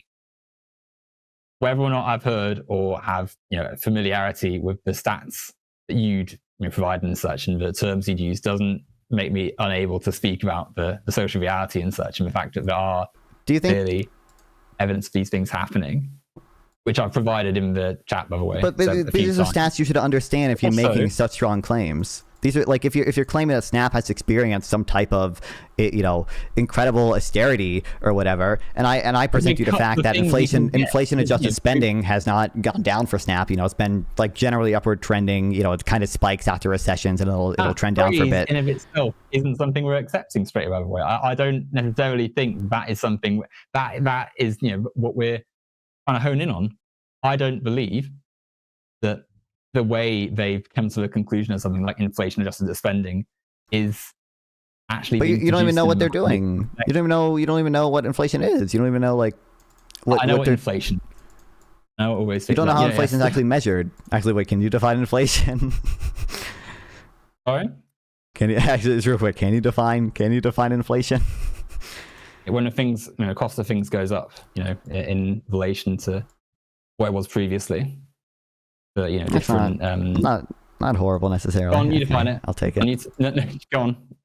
Well, a general rise in a price level typically caused by an excess in money or a growth in money supply and excess of trade needs. I think is the sort of standard definition that most of the Federal Reserve banks use. Fairly now, just what I said. But yeah, I don't think what you gave was a horrible definition. But I think you don't know how inflation is measured. So it seems totally again post hoc to say it feels like you didn't really have any knowledge of PCE before this conversation or whatever. That's not. No, I wouldn't say that's the case. Well okay, so you didn't have a particularly strong knowledge of PCE before this. I think if you saw a graph, it appears to be if you saw a graph that inflation adjusted spending at Snap was going down. your argument would not be, well, I don't think PCE encompasses everything that could possibly go into this consideration. Therefore, I don't think this is good evidence. It feels to me that you would happily accept that as evidence for your side. And it's only because it doesn't align with what you've said in this debate that you're going against that. Again, sorry. So it seeming like it doesn't appear that you had a particularly great knowledge of what PCE is or how inflation is measured and how we do inflation adjustments before we started talking here. Well, lack of familiarity with a few terms doesn't dispute the broader sort of ideas of. But this is by criticism. Like I honestly like the big issue is again I don't know how you are. I don't know how you are arriving at these conclusions other than vibes. It seems like if you just saw a graph that inflation adjusted spending was going down, you would happily take that as evidence for your side. And because it's not going down, you seem to now go to, well, maybe inflation doesn't account for everything, even though I don't know how they even measure it. They are all things that you've assumed Nonfon. I've put plenty of things. I'm just saying based on... No. So like based on what you're doing here, I don't see why this wouldn't be the case. Sorry? I'm saying based on how it seems like you're arriving at these conclusions, to me it does not seem like it is the case that like you're making like some kind of more honest, like true attempt to like understand a lot of these things. It feels like a lot of times you are, I don't want to say confirmation bias, but like you would happily take things that you do it like your post hoc coming with objections that I don't think you like actually hold. I don't doubt these stats have some elements of truth to them. I've never said they're lies or whatever. I'm saying there's a broader profile which we should be considering, which aren't necessarily captured by just a number, a statistic. The only thing you've given me for that is vibes. Sorry, you're speaking over me when I'm trying to explain what I'm saying. Okay. When we're trying to think about something like the social world, like the actual lived experience of people, obviously statistics are important, and they are something quantitative like a number is definitely important. I'm not saying that the welfare programs you said aren't still having money spent in them, but something like austerity isn't something you can just say, oh well, this line goes up, therefore it's not happening, as you've implied of these things. The fact that you can say I wasn't completely familiar with some of the terminology used doesn't, I think, discount the things I've said, or the papers I've cited as well, which I don't think can be just dismissed as, oh, well, I don't like this. Even now, it's clearly my criticism of the paper you cited is not, I don't like this. It's that it doesn't employ any causal inference methods. It's not in a good journal, and it doesn't provide any substantial criticism of the stuff I've said. But it does. You haven't, the things you've cited don't capture the actual elements of the social. What evidence is presented in his stuff that my view doesn't take into account? Qualitative and quantitative analysis of the social fabric of society. The fact that people's lives have materially got worse. I don't even accept that. And like we can talk about that too. But like. That even if that was the case, I don't actually think that would present like a serious criticism of my view that like it's just not the case that SNAP has gotten substantially worse, or the case that social welfare spending in general has just been substantially lessened. It's not that SNAP has got worse, it's that societal conditions have made it harder to just rely on SNAP. Well, rely on the program of welfare.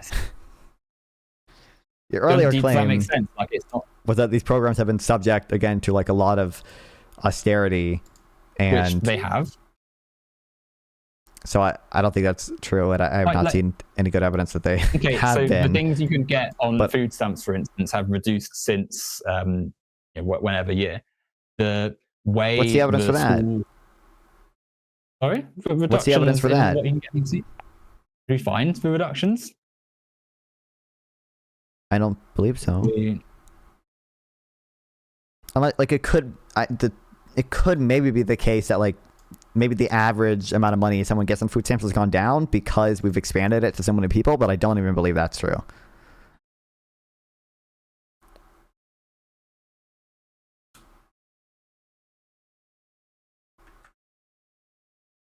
There's tons of you just Google this stuff, to be honest. But yeah, I'm sure. I'm sure. Okay, well, I can put these in the chat if you don't believe me. I mean, I think I've like if you're doing it, just Google it right now. I just don't think. Obviously, it's not just Googling it right now. Obviously, there's more papers which I've read. But as we came across earlier, that you can say yes if you like, but paywalls are a thing. I don't have access to all the stuff I previously did, which is another part of neoliberal issues, right? Education being paywall. Sorry? True. We would have no paywalls if it wasn't for neoliberalism. This is true. Unbelievable. Yes, because education is a social good and it's tiered off by paywalls because of people trying to make a profit from education. That's of course one of the issues. First of all, one of the things that goes on. It's not like, unless I'm going crazy, I believe public universities also have paywalls for stuff. And I believe... and that's also being criticized. That's what we're saying. Yeah, but that's obviously not neoliberalism causing the paywall in that case. That's just the fact that universities, have to compensate people for doing research for that to be the case, right? Like that's the organization of it through, the market and such inevitably prices many people out of it. That's what we're saying. That's why the inequality should be addressed. The fact that only certain people can actually reach the educational institutions you need to be able to then access larger parts of society, to have the knowledge to better oneself. That is what we're sort of saying. Don't you think it's sad that, say someone wants to read more about something and they're just hit with, no, you must pay £40 or whatever to get this paper, get our monthly subscription. That's not how I base my beliefs off of, right? But I'm asking you, do you think it's sad that someone can't access something someone else can because of an arbitrary? No, I would not hold that generally. That's sad. That does not feel sad to me. That's not generally like to read. Well, it's true, isn't it? If I want to learn more, I have to pay. Do you think that's a bit? First of all, that's not even. You have to pay a lot less to learn today than you did historically. Like if your goal is truly just learning, there were so many free courses on YouTube. There were so many free open source courses or whatever. I've been reading through some of them. It's not quite the same as what I'm saying, mate. Ignore the free studies for a second. If I want but I'm just saying materially, there have been plenty of opportunities to learn that have gotten better, partially because of neoliberalism or whatever. Plenty of open source textbooks, open source courses or whatever that you can apply to or whatever, and almost everyone has access to a computer now where they can do things like that if they truly want to. They truly care about learning. But second of all, I also think that in order to have more academic work be done, it's probably important to compensate people for doing that work, and having certain research be paywalled is how we do that. Now I think there's probably some cases out there where it's if you have public funding for a paper, maybe you shouldn't have it be paywalled, or maybe there should be some limit on how long you can have it paywalled. But I obviously view that type of compensation as important in order to incentivize people to do research. And I don't think I don't really base my views on sort of what feels sad to me necessarily. I'm kind of I'm basing my views on what incentive structures kind of lead to the best outcome, and I'm considering the empirical evidence we have. I'm considering the opinions of economists. I'm considering the economic theory that we have. Okay. Right. Obviously, it's not just it's sad. It's a fundamental inequality, because if only people with economic resources to be able to access a paper can read said paper, it makes the knowledge that is there only accessible to certain people. It reproduces the inequalities of the world. It means but that's just how all most people. Oh, sorry.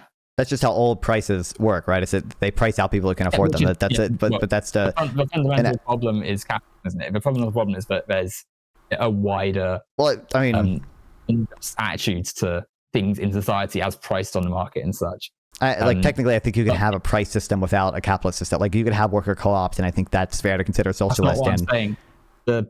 The fact that resources are privately controlled, and the fact that there exist people who have billions whilst others have nothing, produces a landscape in which many people cannot access the education and the knowledge we have in society. And you said a second ago, things like, you said, almost everyone has a computer, but almost isn't everyone, therefore it's not good. Secondly, why is that wow?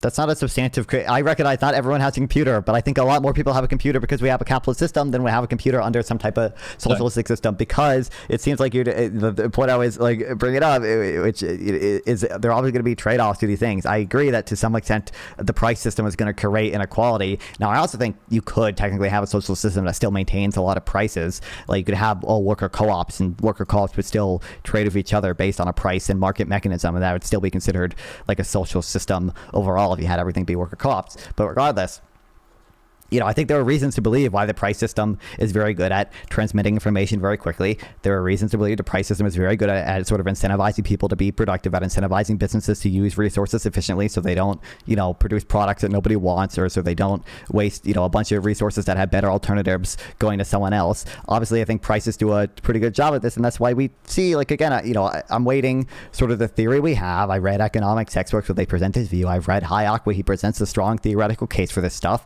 I'm considering the empirical evidence that we have that says something, like this is true. Like the thing I can pull up the exact study, but the thing I mentioned earlier, one of the largest food banks in the U.S., sort of had a centrally planned system for distributing food across its various local food banks, where food banks would sort of request food and it'd have to be processed by a central authority to get the food there. And they ended up they switched over to some like internal price mechanism that just let local food banks sort of bid on available food, and that ended up having like much more efficient results. Someone, a post Keynesian in my chat, is yelling at me for that paper. Maybe it's a bad paper, I don't know, but I think broadly there are other cases, Charsky, that this appears to be true. And I agree in some cases that's going to create some inequality. I don't think that inequality is intrinsically bad, and it seems like there be trade-offs between the incentives and information that would exist in a price system that we have. Okay, but why the trade-offs in this system right now aren't good ones? They're not fair ones. They're terrible. The idea that I don't agree that they're terrible. Well, if you're in the Congo right now to produce the computers we have in society, you're currently barrel of a gun. Well, I mean, you put it in the face, but it's true, right? Like the things we have in I don't our think society that's actually at the moment. Sorry, for what? You keep cutting in halfway through a clause I'm saying, so it's hard for you to know what quite I'm saying. The barrel of a gun at which workers are made to work under in this system right now produce the things that we're using in society, and we don't have a choice about that because the market is dominated by people who are financially incentivized to do this. And you're chuckling, but it's objectively true, right? Like people in the Congo right now, or in, say, like a Foxconn factory in Southeast Asia somewhere, these are people who are essentially, slaves, right? Like people who have no other choice but than to be in these places at risk of death to produce the things we have in society so that people at the top could profit. There's no, I don't think that we can say, oh, well, it's just, we have to have trade-offs when there's such horrendous injustice in society that we're in this position. And then throughout history, we've got to look as well, the role of slavery in building capitalism, the role of the abuse of people, workers and such. We spoke about earlier about how the welfare state was created. This came through worker movements and through mass organizations against capital. It was detested by capitalists initially because it was a threat to their wealth and such. And so to some extent, when we get to the sort of the neoliberal austerity turn and such that we've seen, that in some ways is a reaction to all of the of recapturing capital they lost, almost, in a sense, right? It's trying to assert their position at the top of capitalist society. And so when we're trying to think about the capitalist world in terms of inequality and in terms of the problems we face and such, we're trying to address all of these things in one. We're trying to say, well, instead of having to have trade-offs, and instead of having to, well, certainly the magnitude of trade-offs we have today, trying to think about making a better world, trying to say, okay, well, no one should have to have these basic human rights denied to them on the basis of nothing. And I think that is why we can't just sort of leave it where we are now and say, well, yeah, we can hopefully go towards a steady growth and such. Like, it has to be better. Okay, I don't. There are like so many things that I like. It feels impossible that any type of like evidence would actually convince you on that stuff. For one, I made a pretty narrow claim about the price system involved, right? And there are probably trade-offs between sort of a more equal world and a world of sort of more total utility, where there are incentives for people to respond to market incentives and stuff, and like that just leads to more innovation, that leads to better outcomes, that leads to more efficient resource allocation. I think like you can see stuff like state-owned industries in certain countries performing worse than equivalent private industries, right? Well, is that really, like, if you're a capitalist trying to privatize more, I wouldn't necessarily say a direct comparison between those two things is necessarily going to prove privatization is better or prove that capitalistic models. And I would also say that the state institutions are also on markets and also share elements of capitalistic policies and such. I think that we're also not quite what I'm advocating. It's also, like, for me, the state being in charge of some institution isn't really what I'm saying is the solution. I'm trying to think about things in terms of the wider network of capitalism. The social factors which produce people having to get on a mine to produce our computers, or people in the sweatshops and stuff in the Southeast Asian countries and things like that. And people in Western countries that are food insecure and relying on government programs that are getting shut down and defunded and such, which is happening, I will stress. This isn't something we have to live with. This is an inequality we don't have to have as part of our world. We could change this if we all organize together, right? Like, it's not good enough. This is surely true. There is something inside you which sees this as revolting, right? Like the idea that because it does for me. Like, for me, people being held at gunpoint in the Congo is bad. I agree. I don't think that's a substantial criticism to the stuff I've actually said. Okay, what is like intuition pumping to the worst example is something I wouldn't even consider really to be like strictly capitalist. I don't think people being held at gunpoint and forced to mine or whatever is actually like a strictly capitalist system or whatever. And I will say the same thing about like social systems. Like, I don't think Cambodia was like I don't think it's fair to criticize socialism, on the basis of Cambodia specifically, like, having some super bad systems, or Stalin doing some super bad things. The Soviet Union also wasn't socialist. So these. Oh my God! Has there ever been a socialist country, bro? But can there be a socialist country? The whole point is workers of the world, Nonfon. The whole point is that we're overcoming things like nationalism. So there can't be a socialist country at all. We have to have a worldwide socialist revolution. Okay, cool, incredible. I mean, you can say like I made a very. It shows that we're not quite engaging with what a socialist leaning person would say, right? Like, if we're trying to, why do we have nationalisms and nations and such? These things stem ultimately from projects of capital, the idea that we can organize ourselves into little enclaves to the benefit of certain people within these things. Okay, I just want to focus on the actual narrow claim. Okay, do you agree that just conceptually there are probably cases where like there's a trade-off between having some type of price mechanism that might price people out and having some type of like overall utility being increased in terms of the potential incentives for people to work, in terms of the potential incentives for people to innovate, the potential incentives for people to invest? Like, do you think if we just had like having a 100% capital gains tax like might make the world more equal? But do you agree that also plausibly would reduce the amount of investment that people are doing? No, I completely disagree. I think right now we're squandering so much. We're squandering so much potential of people because of the fact that only some people can access. No. I just want. What is the evidence that having a 100% capital gains tax would not reduce investment into whatever is being, taxed? The capital gains investment, whatever that is ultimately going to apply to. I don't think that's a fair question to ask me, because right now we're in a world in which society is organized through capital and through this needing significant money to be able to instigate an idea, such, right? Like, of course, you need the money, and of course, said money is going to be owned by certain people, so you need said people. But that's a byproduct of the organization of the capitalist system, which concentrates power into none of this is substantive. Wait, just to be clear, okay? Sorry? Well, really, it's not substantive. It's an answer to your question. I'm asking a very narrow question, and now we're like you're shifting to like, well, we live in a capitalist world where everything is shaped by capital. No, because it's part of the answer. You did not answer it substantially. Is that a little bit? I genuinely, I don't think we're quite on the same. That's really bad, isn't it? Like, I don't believe in things like what am I saying? Okay.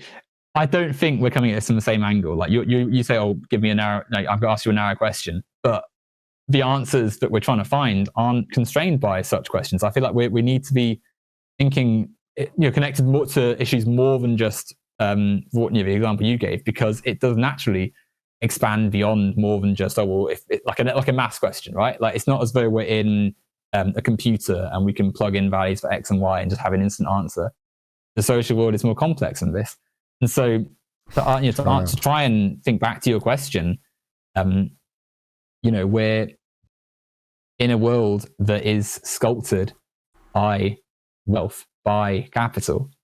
So to say, oh well, if you, do you see that if you increase tax on capital, then it would potentially, increase equality, but have a negative effect on innovation and such? Well, how is innovation sculpted and defined? Why is innovation at the behest of capital and can, sort of sculpted through corporate power and the networks of wealth and such?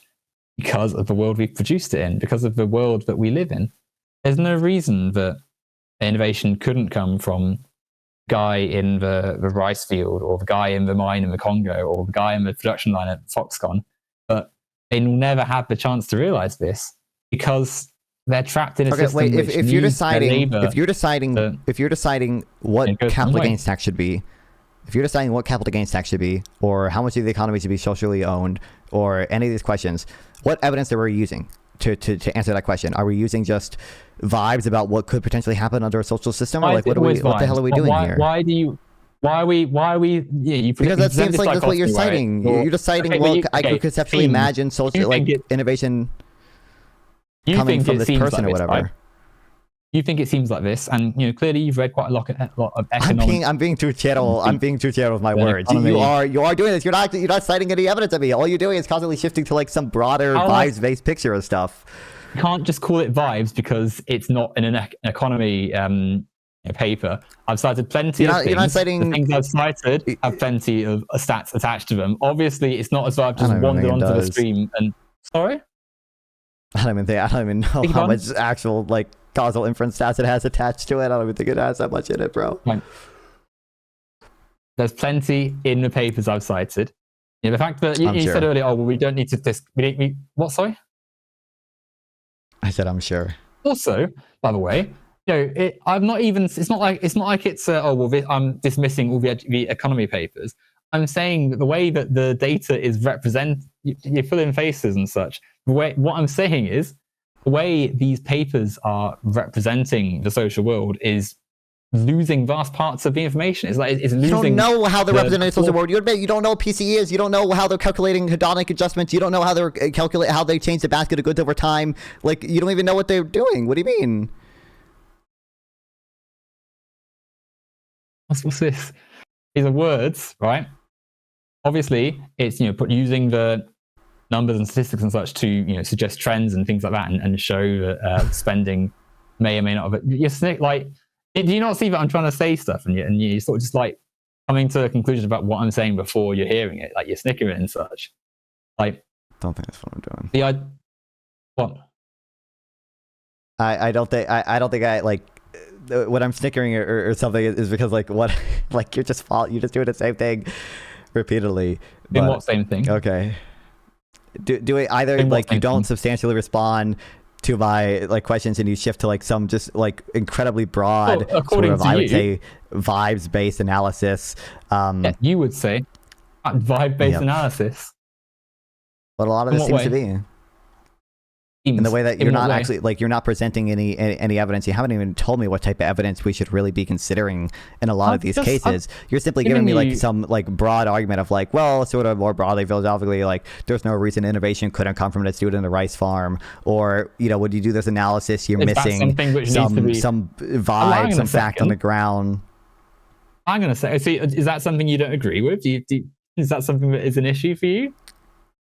Someone don't agree that they're missing much.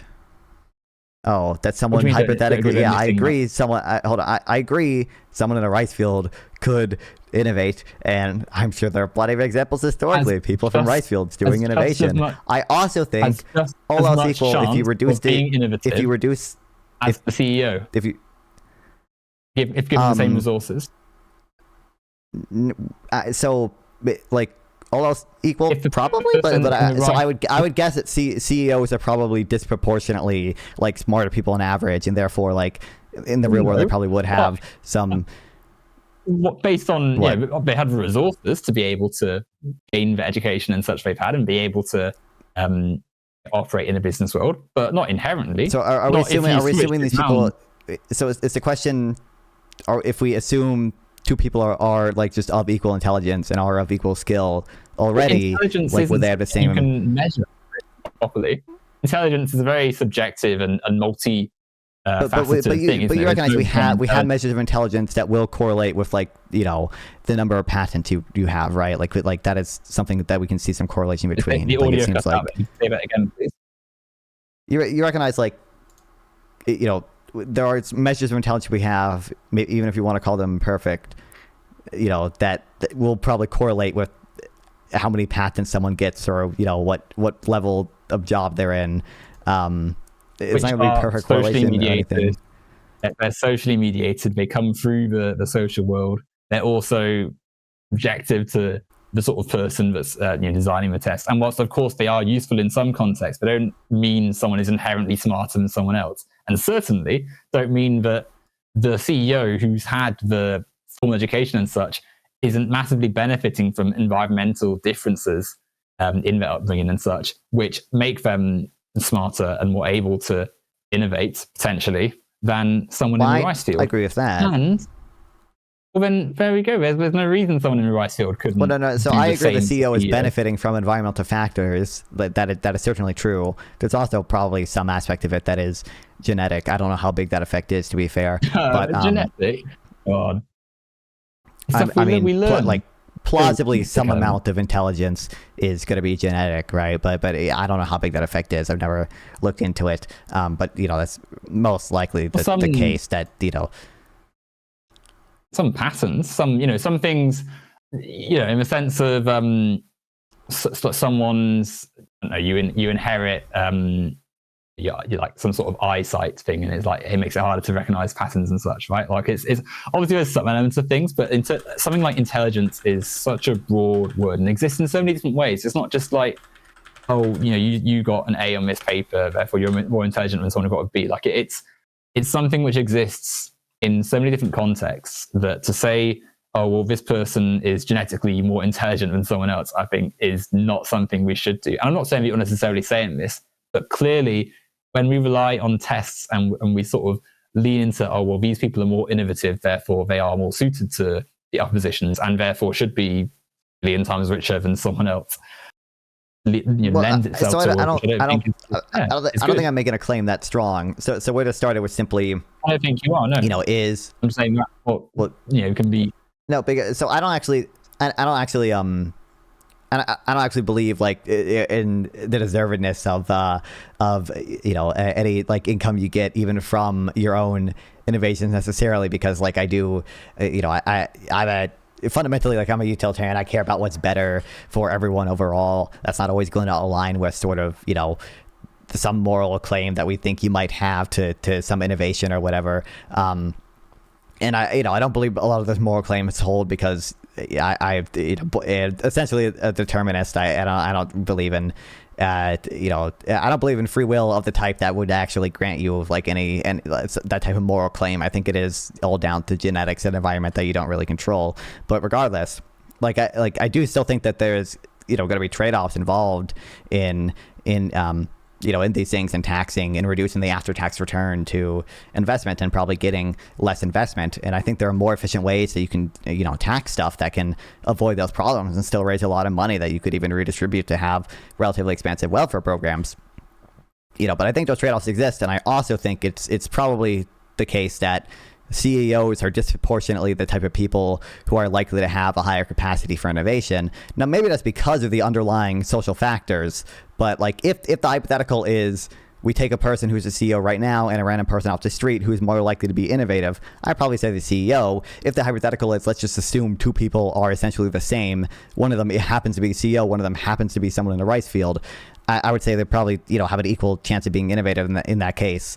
But yeah, that was just what I was saying to your initial thing. Well, I think there's also, because I agree, right? Like, of course, chances are someone who's a CEO likely has been through various educational establishments and so is likely more suited to the world of business and such. But I don't think that's necessarily even true, right? Because there's also an element of, in the business world, you're looking to maintain the wealth and grow the money and such. Like, you want to be a powerful economic person on the capitalist market. And so you aren't necessarily even innovating your... But that'd probably give you an incentive to innovate, right? Insofar as you want to compete with other businesses, you probably have some incentive to innovate. All right, yeah, I agree, technically not necessarily, but overwhelmingly. But, well, again, you want to maintain your capital, right? You want to be the top dog on the market, or near the top, and able to have the life that having lots of capital grants you. So, whilst of course making great products every year is one way of doing it, another way is ensuring you aren't touchable on the top. It's like to win a race, right? You don't have to be as fast as Usain Bolt and set world records. You have to be better than the person in second. So, in this case, the people in second, because obviously there's other corporations, but they aren't really the issue. The issue are the masses, the workers, and so you create or cultivate a system in which very, very few people can ever really have the capital to challenge you. And the people whose labor you need to be able to generate your wealth and such are in a sort of relatively fixed position. So say, the CEO of a corporation. There are other firms that have the capital to challenge you, right? Yeah, of course, but they aren't really the ones that you're as concerned about, right? Because say with tech companies, right? There's lots of tech companies, but they largely have the same-ish profiles, and they all rely on massive labor networks across the world, which are heavily exploited and paid nowhere near the same as those on top, because the market forces allow, So I don't see how that's not related to your point. It is. Point you just made, which it seemed like you were saying essentially you're just worried that firms just like to maintain your capital, people are going to extract rents. They're not actually going to innovate. They're just going to do things to maintain some amount of monopoly power. I don't view whether or not they hire people in the third world as relevant or irrelevant to that. Like, I think that's it's entirely relevant, because let's say you are your company makes smartphones, right? Rare metals that you need to produce electronic goods come from extremely exploitative conditions in the global south. So you are massively benefiting from the essentially slave labor that is used to extract these metals. If one day these workers said, actually, let's change this, and obviously were able to overthrow the militias and stuff that are maintaining these mines, and said, actually, we would like a fair price. Before we talk about the workers, just before we talk about, I just want to focus on the fact that you recognize other firms can challenge the status of one firm as as the dominant player in the market or whatever, right? Like Apple has an incentive to innovate because Samsung is also doing innovation, right? Like, if you want to maintain your status as a company or whatever, you don't only extract rents, you also have to have some degree of innovation. And we probably disagree on the amount of rent extraction that's happening. I don't think it's particularly high. I don't think there's evidence of that, but certainly they are doing a lot of innovation because other firms compete with them. There's not evidence of what? Sorry. I don't believe there's evidence in sort of markets broadly in the U.S. becoming like substantially less competitive, and firms innovating a lot less because of that. It's competitive for the like billion tiers and such, but people right at the top. but it's not for the average person. It's not for even the above average person. It's very much, especially in terms of tech and such, it's dominated by a few organizations and a few people at the top. And be able to access that market. Is the claim there that because there are so few people at the top, like they're extracting rents, they're not actually innovating, or is the claim there simply that I can't hear what people lack extracting rents, economic rents, unearned rents, unearned payments, basically. Yeah. So these, we were talking about innovation and such, and why you don't necessarily have to innovate. These corporations are in competition, but it's like a closed league, isn't it? There's no, even if one of them blows up entirely, there's still, the people at the top are still in control of enough wealth to be able to be fine, right? And they aren't under any threat from the people they rely on. If you're the owner of a firm or a stakeholder in a firm, you can over me again. If you're because none of this is. But not because now you know what I'm going to say if you talk before I finish a sentence. I know that the route you're going down is not actually addressing the point I'm concerned about right now. You got telepathic powers? I'm fairly confident what you're saying has nothing to do with what the incentives for business owners or stakeholders of businesses to innovate because they're competing against other firms. So I just want to. I am fairly confident in that assessment because you were not. Were you going to talk about the different models of competition and how we measure concentration in markets and how those affect markups? I don't think so. So I'm just obviously. So then, that doesn't matter. Just because you don't necessarily think it's interesting, I mean, it's not something that you can just stop and such. That matters to how competitive U.S. markets are. The markets being uncompetitive is linked to what I was going to say. But we're talking about why. But we're talking about innovation. You're saying workers don't have the ability to rise up and challenge us or whatever. And stuff. No. But, to challenge the networks of capital which dominate our lives and such, and in places like the Congo and Southeast Asia lead to severe threats to human life, active slavery and such, and death and dire consequences. And the wider environmental devastation happening, which all this is connected, right? It's all something we should be thinking about when we're thinking about the markets and capitalism and such. It's why we want to be thinking about the fact we've handed so much power to people who I'm sure. Obviously have to. I'm not saying it's Apple could just release some brick or something and sorry guys, this is it now. But they are in a market in which there aren't really any threats to their position as holders of significant power in society under the current model we have because of their inordinate wealth. I don't even want to grant you this agreement because I don't actually think you're arriving at this conclusion through genuine reason or whatever. So there's a little bit of agreement in that I think Apple kind of has network effects and the such that that make their position very hard to challenge because people are used to having their iPhone, they have brand loyalty, they buy an iPhone because other people have iPhones and they have a walled garden that integrates everything seamlessly. So there's a narrow view where I somewhat accept that, but I don't think it's true that Apple has very little incentive to innovate because people aren't challenging them to any degree in the smartphone market or the home electronics market generally. I think you do see Apple innovating. I think you do see broad I don't know Apple specifically, but I don't think you see a substantial rise in markups, for example, which is kind of what you would expect if firms really had this much power over the market or whatever. No one was really challenging them. I cut you off then. I don't see good evidence that markups have substantially risen in the U.S. economy for the past 30 years. There are economists you can find that defend a more narrow version of that claim, but I don't think anything approaching what you sort of view. I mean, yes, there have been markups, and there has been. I agree. There's always been markups and things.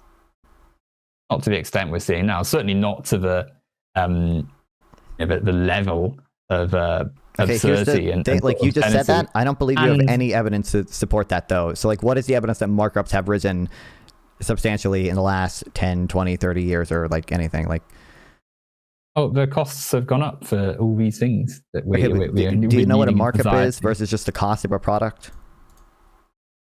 You know, where the price is artificially risen, right? Like it's slapped up. Well, Up it's a not little bit artificial necessarily. What do you mean it's not artificial? Of course it is. I mean, firms are expected to make a normal profit in the short run, right? You engage in business because in the short run it's profitable to do so. It's normal to have some markup. It's obviously which is markets part of what's are not being all criticized, right? Like we're in a fairer and better system.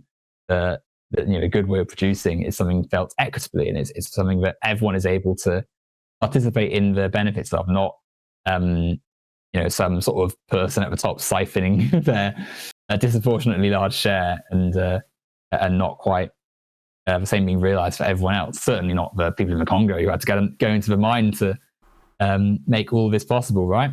But yes, I think if we look at how much things cost, certainly in the sort of tech side of things, they are increased substantially than a decade ago, 20 years ago. And I think that it isn't I don't even know if the quality adjusted price of most tech products has gone up.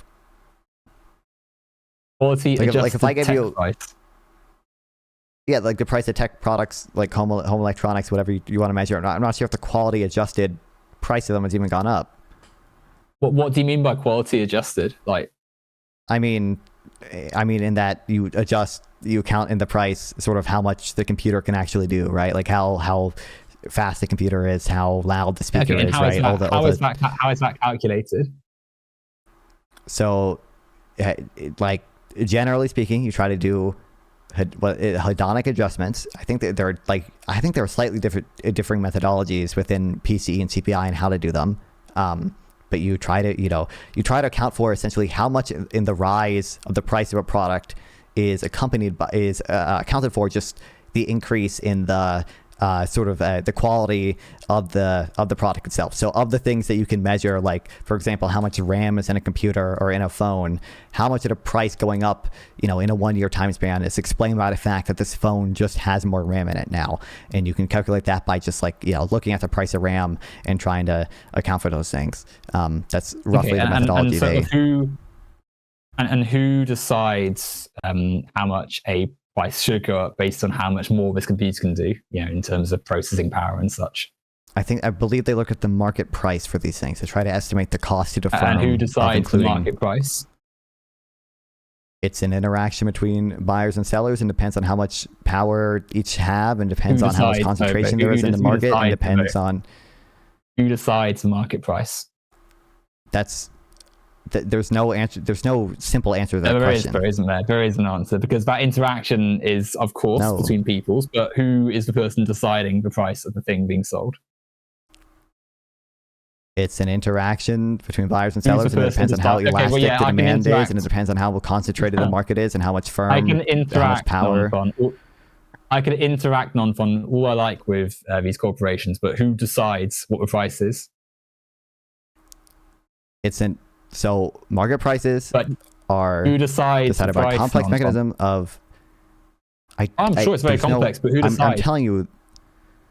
Yeah, and I'm asking you to tell me who sets the price. There's no individual who decides There's it, no individual. right? So the market price is determined based on supply and demand, based on the elasticity of supply and demand, based on how much market power firms have. Lots of factors go into this price that's set, but who decides the price at the end of the day? Who's deciding the price? Who looked at these factors and said, "Yeah, we're going to put this price up to, make more money and such"? Who sets the price at the end of the day? Oh my! Are you just saying the seller is the one that puts the price tag on the product? Yes, pretty much. The price has gone up because the seller wanted to make more money. Just would you view hypothetically, hypothetically, in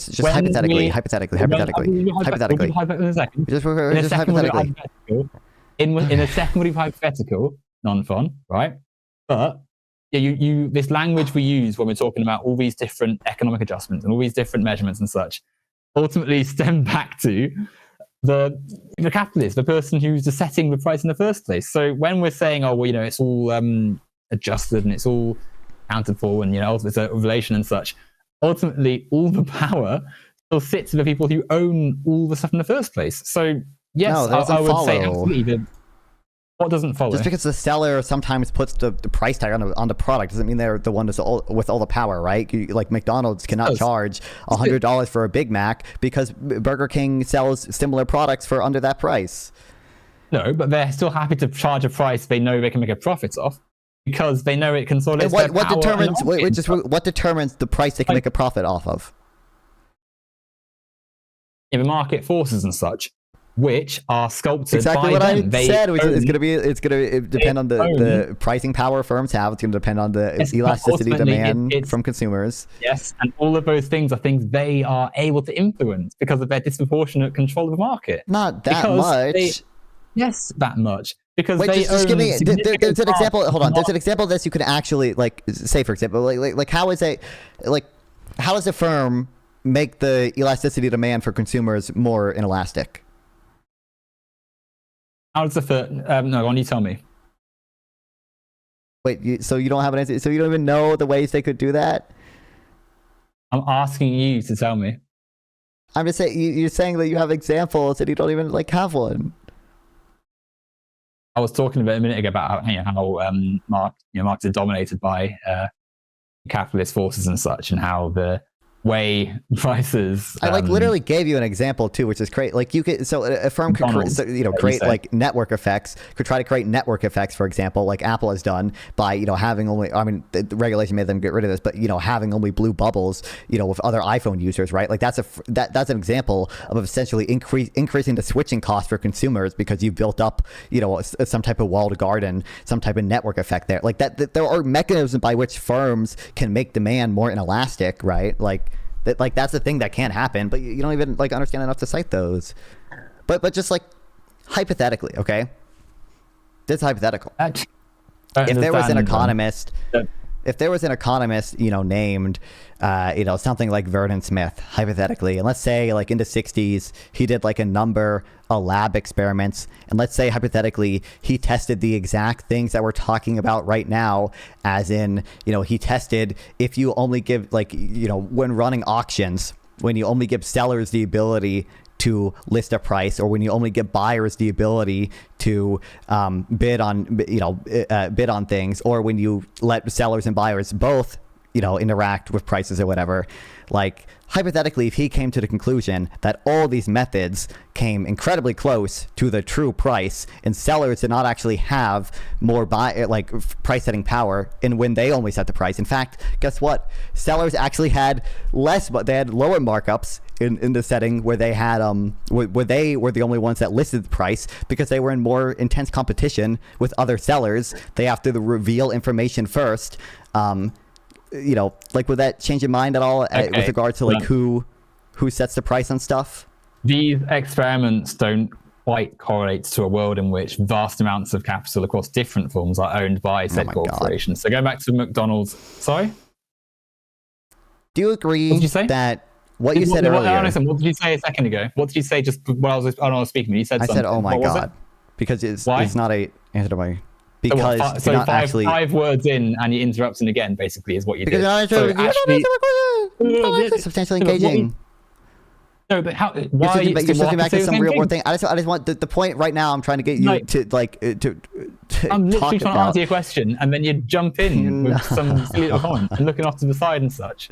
How do can you agree? I mean, I'm a shadow, but do you agree that it's not the case that just because the firm is the one that lists the price that they necessarily have more power in that interaction? In fact, in some cases, because firms, if they are the ones that have to reveal information first, they can actually have lower markups in the case where only sellers are allowed to list a price.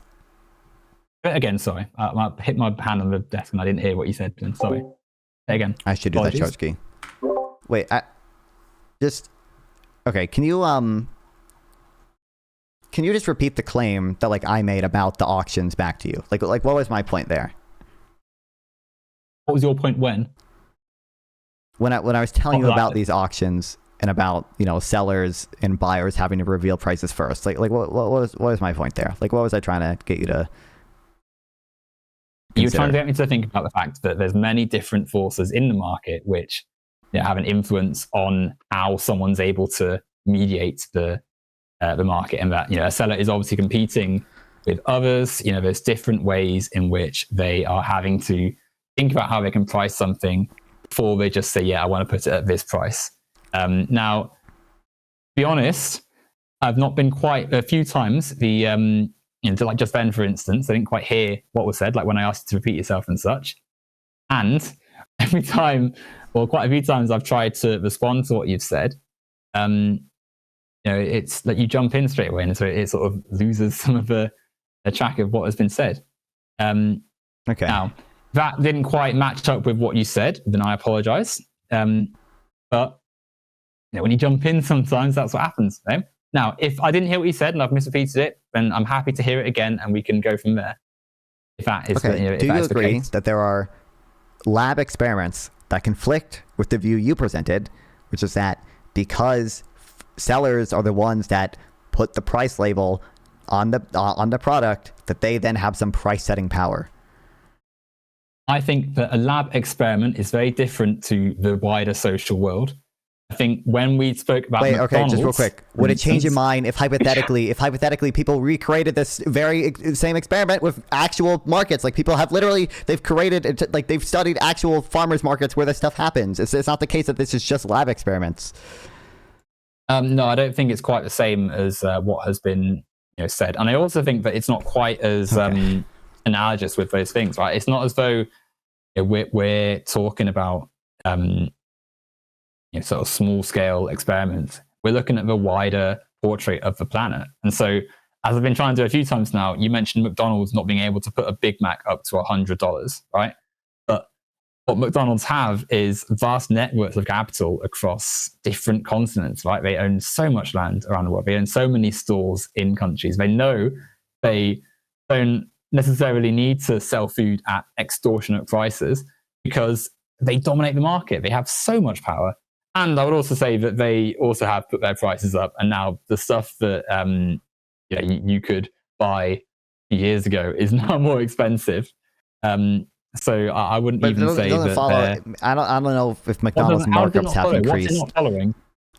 I'm saying it doesn't follow that McDonald's market power or their markups have increased, right? Because they could just be increasing prices because of, like, supply side effects on their own supply chain, right? Yeah, they could be responding to a general. But they are, because they're putting that price onto their, you know, consumers, and it's all artificial anyway. It's all things which, in a fairer world, but you wouldn't agree like, if you need to even be put up, because it's, you know, it's something that could be. It's a markup because it's someone at the, you know, the high ups in the company and such thinking, well, we don't want to eat into our profits, so everyone else can increase the price, and they know that their competitors in the other corporations do very similar. So, you know, they, to all various extents, still have the same experience of, wealth and power and stuff. We still have the same consolidation of market. I will say it's getting slightly late in the UK, and my voice is starting to go. Yeah. I have one friend of mine. I think you know Sample Text. He said he wants to ask one question to you before we close out. Well, so could I? The Sample Text. He was one saying slurs and some in the chat earlier. So I don't know if you know, I'm necessarily interested in whatever this guy's going to be potentially asking me. Go on, but what is it? Okay, sure. Yeah, okay. I mean, I guess you do not believe me. You can swallow the text and find where I'm it was. I'm saying I understand. I'm saying fine, whatever. It didn't sound like it. Okay. Okay. I guess so one final thing. I don't know how much time you have exactly, but I've got a bit of time. I'm just saying that, you know, I might soon have to head off because. Okay. Are you So are you familiar with like David Splinter's work at all? David Splinter? No, I'm not familiar with his work. Okay. Are you familiar with okay, so I guess I would ask. Okay, so when you talk about wealth inequality in the U.S., I know you live in the UK, whatever. I guess what do you look for evidence that wealth inequality and or income inequality has like exploded in the U.S. or whatever?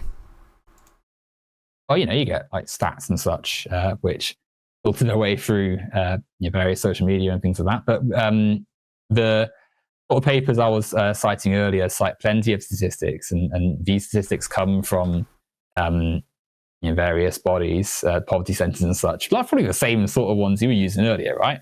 And I would say that there's also an element of qualitative work that should be done. When people say they can't afford to access certain things, there is an element of, okay, well, why are they saying that? And being able to look at the portrait of society that is generated from it. We're still largely using the same sorts of sources. It's how the data they produce is analyzed, I think, which perhaps is differing here. Kind of. There are different assumptions people make with regards to different stuff, which I'll talk about in a second. For one, I think if you poll Americans on like their individual financial situation, even if you just want to look at that, most of them do rate it relatively positive. Now, I think it's typically better to look at more actual fundamental like metrics or whatever, like how, like what percent of income people are spending on food or on necessities or on gas or whatever, or like what what has the real price of food increased over time or whatever. And like those metrics are all, they look pretty good for American households, even the relatively poor American households. Like I said, even not good just enough, polls in an individual financial situation. Not good enough. Stuff's not going to be good enough. Like even that quality, I think. What would be good enough to you? Well, no one should have to face the inequalities that we sort of see, and no one should be in food insecurity or in a healthcare crisis and not able to pay for it. Like that's sort of, I suppose, perhaps why we seem to be at such odds, because ultimately, we both are largely saying the same statements in a lot of ways. And I obviously had some disagreement today, but we're largely sharing some elements of our analysis and such. But I would say that you don't seem to. You said yourself, right? Trade-offs, like the trade-offs of the system, are largely there, and in my mind, that's just not acceptable. And I would say to move towards a world where there's no one in situation of adversity, which is something we should aim for. No matter how difficult that journey is, we should aim to be the best as we can, right? As good as possible, and then push it further. To get there, we've got to critically analyze the system we're in now, which doesn't have that in place whatsoever. Someone going into a mine, a barrel of a gun to produce something where everyone takes for granted, like that is something which is horrifying. So that is a lot of where I'm coming from with this. Like we need to think better than we have. Yeah, wouldn't you agree? I think trade-offs are just a thing that factually exists, and so I'm concerned about maximizing expected value for people, right? And that even involves like I'm a relatively left-leaning person. That even involves a somewhat expansive welfare state, because I believe there are a lot of gains from redistribution to be had that keep people out of poverty. I just think that they're trade-offs are things that factually exist, and we can measure them, and we have studies that look at different types of economic system, different incentives, and we have to consider these trade-offs when doing policy. And I think the best way to do that is by weighing evidence that's largely produced by economists. But without reiterating that whole thing, I just want to. But these economists, the portrait of society they portrayed is lacking depth. It's lacking that social character, which suggests there is something wrong, which is felt by people intuitively in society. And I think that is where we're diverging, right? Because largely, you were sort of laughing at the fact that I wasn't as familiar with some of the economic terms you were using, right? Like some of the stuff that you were saying, maybe I wasn't as familiar with as you. But I think that sort of doesn't really matter as such, because ultimately when these terms are used to defend a system which isn't working, which isn't really livable for a lot of people, as has been noted by many academics, many sources, many investigations into the social world. What, sorry? Nothing. I just said yeah. Right. If it's, if this is happening in society, and there's clearly something's not right. It's clearly, Trump in the White House, you've got far right in the UK rising, you've got all these people who have a clear aim of causing discontent and bad things in society, pursuing some of the same economic goals that have been the dominant ones in society for a very long time. That should make us think something is seriously wrong with how we've been conducting our society. And it can't just be explained away with an economics chart that has a line going up, or someone saying, well... Okay, well, to talk about line going up, briefly, it's just a more concrete claim, okay? From the evidence I've seen, I've come to the view that wealth inequality in the US over the past 40 years or so has not meaningfully increased when you account for Social Security, which is obviously some type of benefit, future income that every American can sort of expect to receive. It is equivalent to some type of annulment that every American is entitled to. And those at the lower classes are sort of disproportionately entitled to more than they pay into it. And I think income inequality, once you look at, the taxes and transfers that the U.S. has, that is also not, post-tax income inequality is not really gone up much in the U.S. either. I'm primarily citing the work at these two economists, David Splinter and Gerald Austin. I think they have some papers on it, and I don't even want to give you this because I don't actually think you're arriving at these conclusions through that much reason. There are like some critiques that you can make about the assumptions they make about unreported income, but I think largely their work is pretty good. And I can send you some graphs from their work and stuff. It just seems, post-tax income inequality, because we have such a progressive tax and transfer system in the U.S., it just has not meaningfully gone up in the U.S. in the last few decades, and nor has wealth inequality when you include Social Security.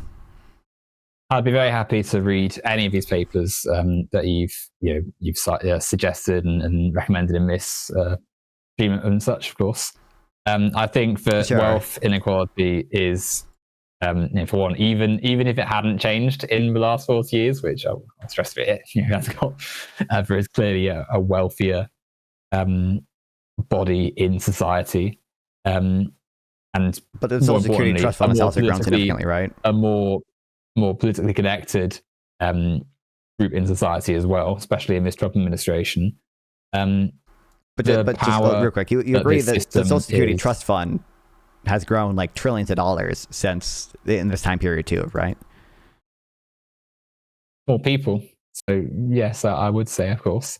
But we're doing this per capita too, right?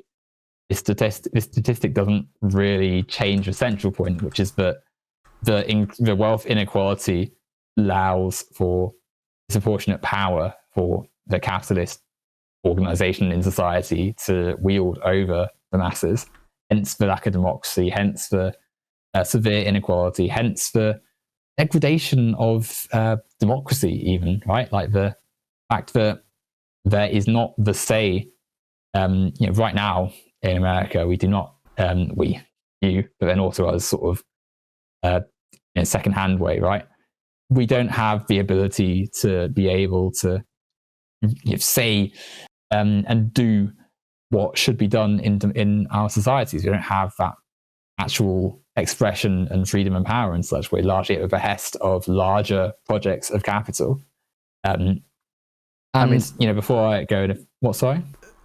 That seems increasingly untrue as independent media is becoming a bigger thing. Independent media? Are you kidding? Like, in what way? In the sense that anyone can start a podcast, in a sense that many of the people who make the biggest podcasts, Joe Rogan, Nick Fuentes, all the most famous people are heavily sponsored by the same projects of capital. They're both massively funded by networks of wealth which reproduce the same right-wing ideas. Well, I think the structure of independent media can create misinformation for sure, and a lot of times it tends to be right wing. Yeah. But and why? Do you think so I don't think you would disagree with the point that we kind of used to have gatekeepers in the sense that in order to work at some media organization that would play on TV that people actually knew of and would watch, you had to be some respectable journalist with, permissible opinions on stuff.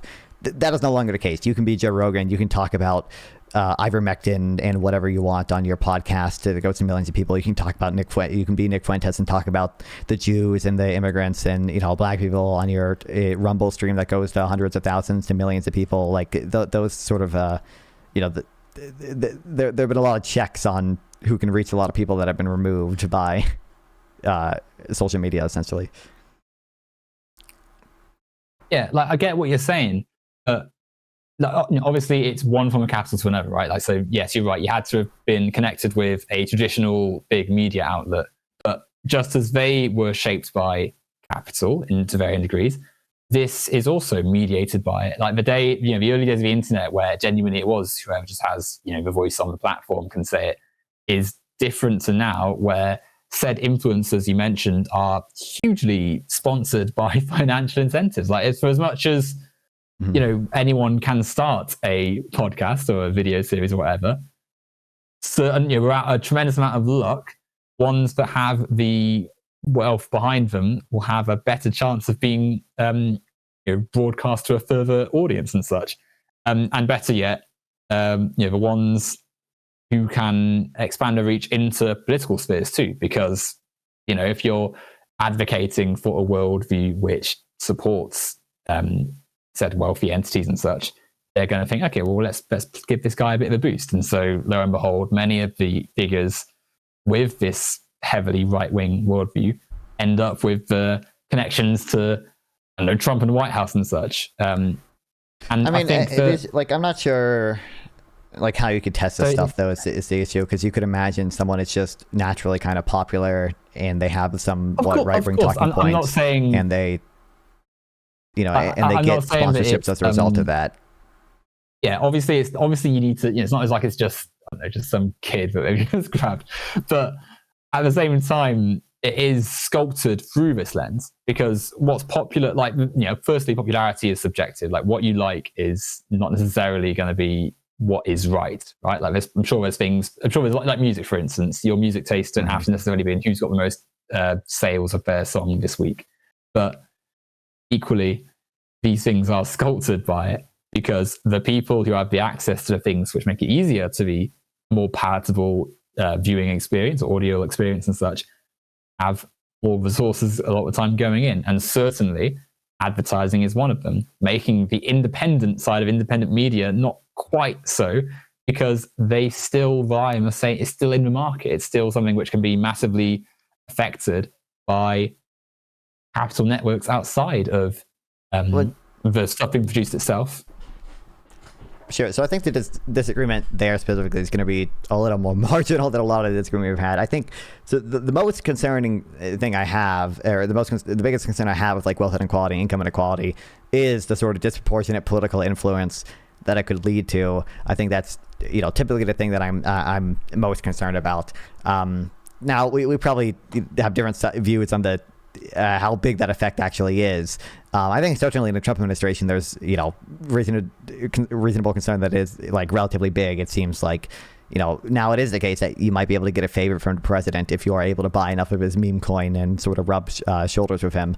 But I would operate obviously in a framework where there are a lot of trade-offs between taxing people to the extent where they don't have this type of influence because they just don't have that much money, and have any of the benefits we would experience from democracy, especially because there are probably other mechanisms we can choose to limit the ability of billionaires to influence the government, although to some extent maybe those are always subject to bad actors like Trump sort of ignoring rules or changing rules or whatever. I just think that the sort of more narrow claim I made earlier is it seems to be the case that if you account for the sort of transfers people get, the fact that people get Medicaid and food stamps and cash transfer or refundable tax credits from the government, it doesn't seem that post-tax income inequality in the U.S. has gone up particularly much. And it also seems like that, if you just look at the growth of income, of real income, inflation adjusted income post-tax, that has been trending upward for all income quintiles. And in fact, a lot of the growth in the lowest income quintile is strictly from transfers. And maybe you can say that's a problem in its own right, but it seems to be the case that the government is doing a okay-ish job. I don't think it's doing it as efficiently as it could at sort of taking away from the rich and giving to the poor and making sure their income is still growing. No, I don't think that taken away from the rich. And I don't think that quite captures the. But no, I feel like for what was I like I was going to say something, then it's just in my mind. Yeah, no, I don't think the political description that's been given quite, because you're right, like the government, of course, does things to help the working class and such, and the poor and such, and people who are reliant on these programs. I don't think at any point I've said, oh yes, they've torn up everything and there's nothing whatsoever. But I think my point there is it seems like we have an overall progressive tax and transfer system that has actually done a pretty good job at keeping incomes growing, even for the poorest people who haven't seen a significant growth in market income. It's done a job to some extent, but not enough of an extent. And at the moment now, and certainly over the last, since Reagan, basically, the effect of this has reproduced decreasing standards and poor situations for many Americans, even more so now that the more right-wing president, Trump, has taken over. I will say, I would happily continue were it not approaching the end of the day in the UK. Yeah, no worries. Of course. And whether or not you want to invite me back on or whatever is entirely up to you. But should the opportunity arise, So no worries. Yeah, no worries. I'm totally down to continue the conversation at some point. But yeah, I obviously it's late for you. It's not really late for me, but I've been my sleep schedule is a little wonky, so I might genuinely just go to bed right after this as well. But I guess I'll let you make your closing. Make sure to shout yourself out and bring up any points that you think relevant to bring up. Yeah, well, I mean, you already said my channel name and such, which is I'm sure I'll leave a comment or something, and you can click on the link to go to that. But yeah, I just think that all the sort of stuff we've said, like ultimately, the reason that we want a better world should be also hopefully that we have the shared appreciation for life, right? Like we want the best for people. And in my mind, there's something truly unalienable about the way that people in society have to live in the conditions that our capitalist world has set for it. And be it in the Western world, where we obviously still enjoy a quality of life above that of the rest of the world, or be it in the global South, where things are not that, and connecting even that inequality to the wider problems of our social world. The fact that the colonial period stole this wealth almost from the global South and elevated Western countries above the rest of the world. All these things connect and make us think we need to do so much better than what we have now. And for as much as solutions and logics are produced by economists to try and illustrate that things are okay or things can be solved within the system, and even ignoring the fact that it's not even necessarily the economist itself, the fact that it's people taking a statistic and saying, yes, well, this indicates that things are okay, loses a vast portion of the social fabric of the world. And it's something which, even if we're not necessarily familiar with all the terms that are used, and even if we maybe even forget the meaning of something because we're in the middle of a live stream and we're in a conversation, we can still see that something is wrong and something maybe even radical needs to be done to address this solution. Yeah, well, I appreciate you coming on. I'm sure we'll talk again at some point. I would end by saying, okay, hedonic, act utilitarianism, MOGs, okay, maximize expected value, okay. What's this nonsense about inequality mattering? Capitalism, MOGs, okay, or at least some conception of liberal capitalism. They're, you know, Fabian Liberty would not call me a capitalist, but, you know, whatever, capitalism, MOGs, okay. Welfare, pretty good, but, you know, I think redistribution is better than the pre-distributed systems, usually opposed to it. But yeah, I appreciate you coming on. I'm sure we'll talk again later. It was a fun time. So yeah.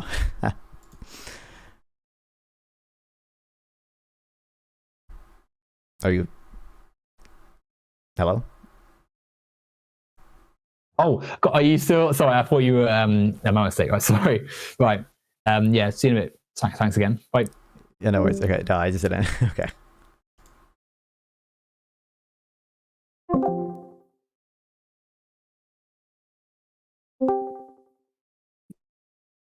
What's up? Listen, Nonfon. I should have went to sleep an hour ago. But That's true. it was like watching a car, like a crash in like slow motion. It's like I cannot take my eyes off, you know? It's like I had to keep looking. Owen, you know me. You know me. We go way back. I didn't call you a retard. I called Nonfon a retard. And I would never call you that. I would never, ever, ever, ever call you that. I would never, ever, ever call you that. But either way, what do you think about it today? What do you think? What are yours? I want to hear from you. It's difficult to deal. Why are you so rhetorically. nice? Why are you so fucking nice? Why are you being nice to that person? I feel like it comes off as so mean and stuff when you are mean, and like when he's complaining about interrupting and stuff, and it. That's the point. No, don't interrupt. Don't interrupt. Let him babble on. In fact, it's good for you that you don't interrupt. He says stupid shit. Everyone can tell he says stupid shit. And then you say, oh, Thanks, PCE. And he never heard these words before. He's talking about cost of living for like 8 years or something. And he doesn't even know what PCE is in the United States. Right? And so you just let him expose his ignorance. You don't interrupt. You nicely let him finish. And then you're like, oh, you don't even know what this is. And then he asks you, oh, what are like the hedonic adjustments? And he expects you to give like the entire formula and how they source it and like how the reports yourself. But when he says inequality and you ask him, oh, what's the formula for the Gini coefficient? He wouldn't know. Yeah, it's right. So like, yeah, that's what you should do. You should like let him finish, expose himself, because like that's the type of person that like will expose himself. And then ask him a basic question. I think, for one, you should have asked him, you know, you think supply and demand obviously doesn't explain this word. Do you even know the supply and demand theory? And like, yeah, okay, can you draw a basic level 0 supply and demand curve? Not with any special properties or policy. Just a basic supply and demand curve. Can you do that? And he won't. He couldn't. I'll bet like 5% of my net worth he could not. So having said it though, he cited the study that had very good stats in it. That had nothing to do with SNAP. It like mentioned SNAP once by saying, defunding SNAP is also like cruel. And like this one paper from like a university in New York found that like Medicaid cuts are bad. It's like nothing. He doesn't read. He doesn't know econometrics. He is econometrically illiterate. He flipped out that I called him that in Convoy's chat, but clearly he doesn't know econometrics. I'll make it clear here. I'll be very happy to talk to him. He doesn't want to talk to me because I called him a slur. Oh my god! Oh, I was mean. I was mean. Oh, but you know, if he doesn't want to talk to me because I called him a mean word, that's his prerogative. I don't respect that, but whatever. But I'll be very happy to talk to him. In fact, I'll do it next week. You know, I'm out of town, but I'll be able to. I'll manage. I think it'll be easy. But yeah, he won't. Yeah. See why I'm like getting mad. It's like, look. We're economists, right? We like economics. Okay? I don't have a degree, but we like economics. We're economic hobbyists, right? Incentives matter, right? We agree. Thank you for watching, and if you want to help me continue to make content, liking, subscribing, and commenting are all greatly appreciated. You can also make sure to check out my Twitch, my Kick, and my Twitter down below, or consider becoming a member to my YouTube channel, which really helps support me as well.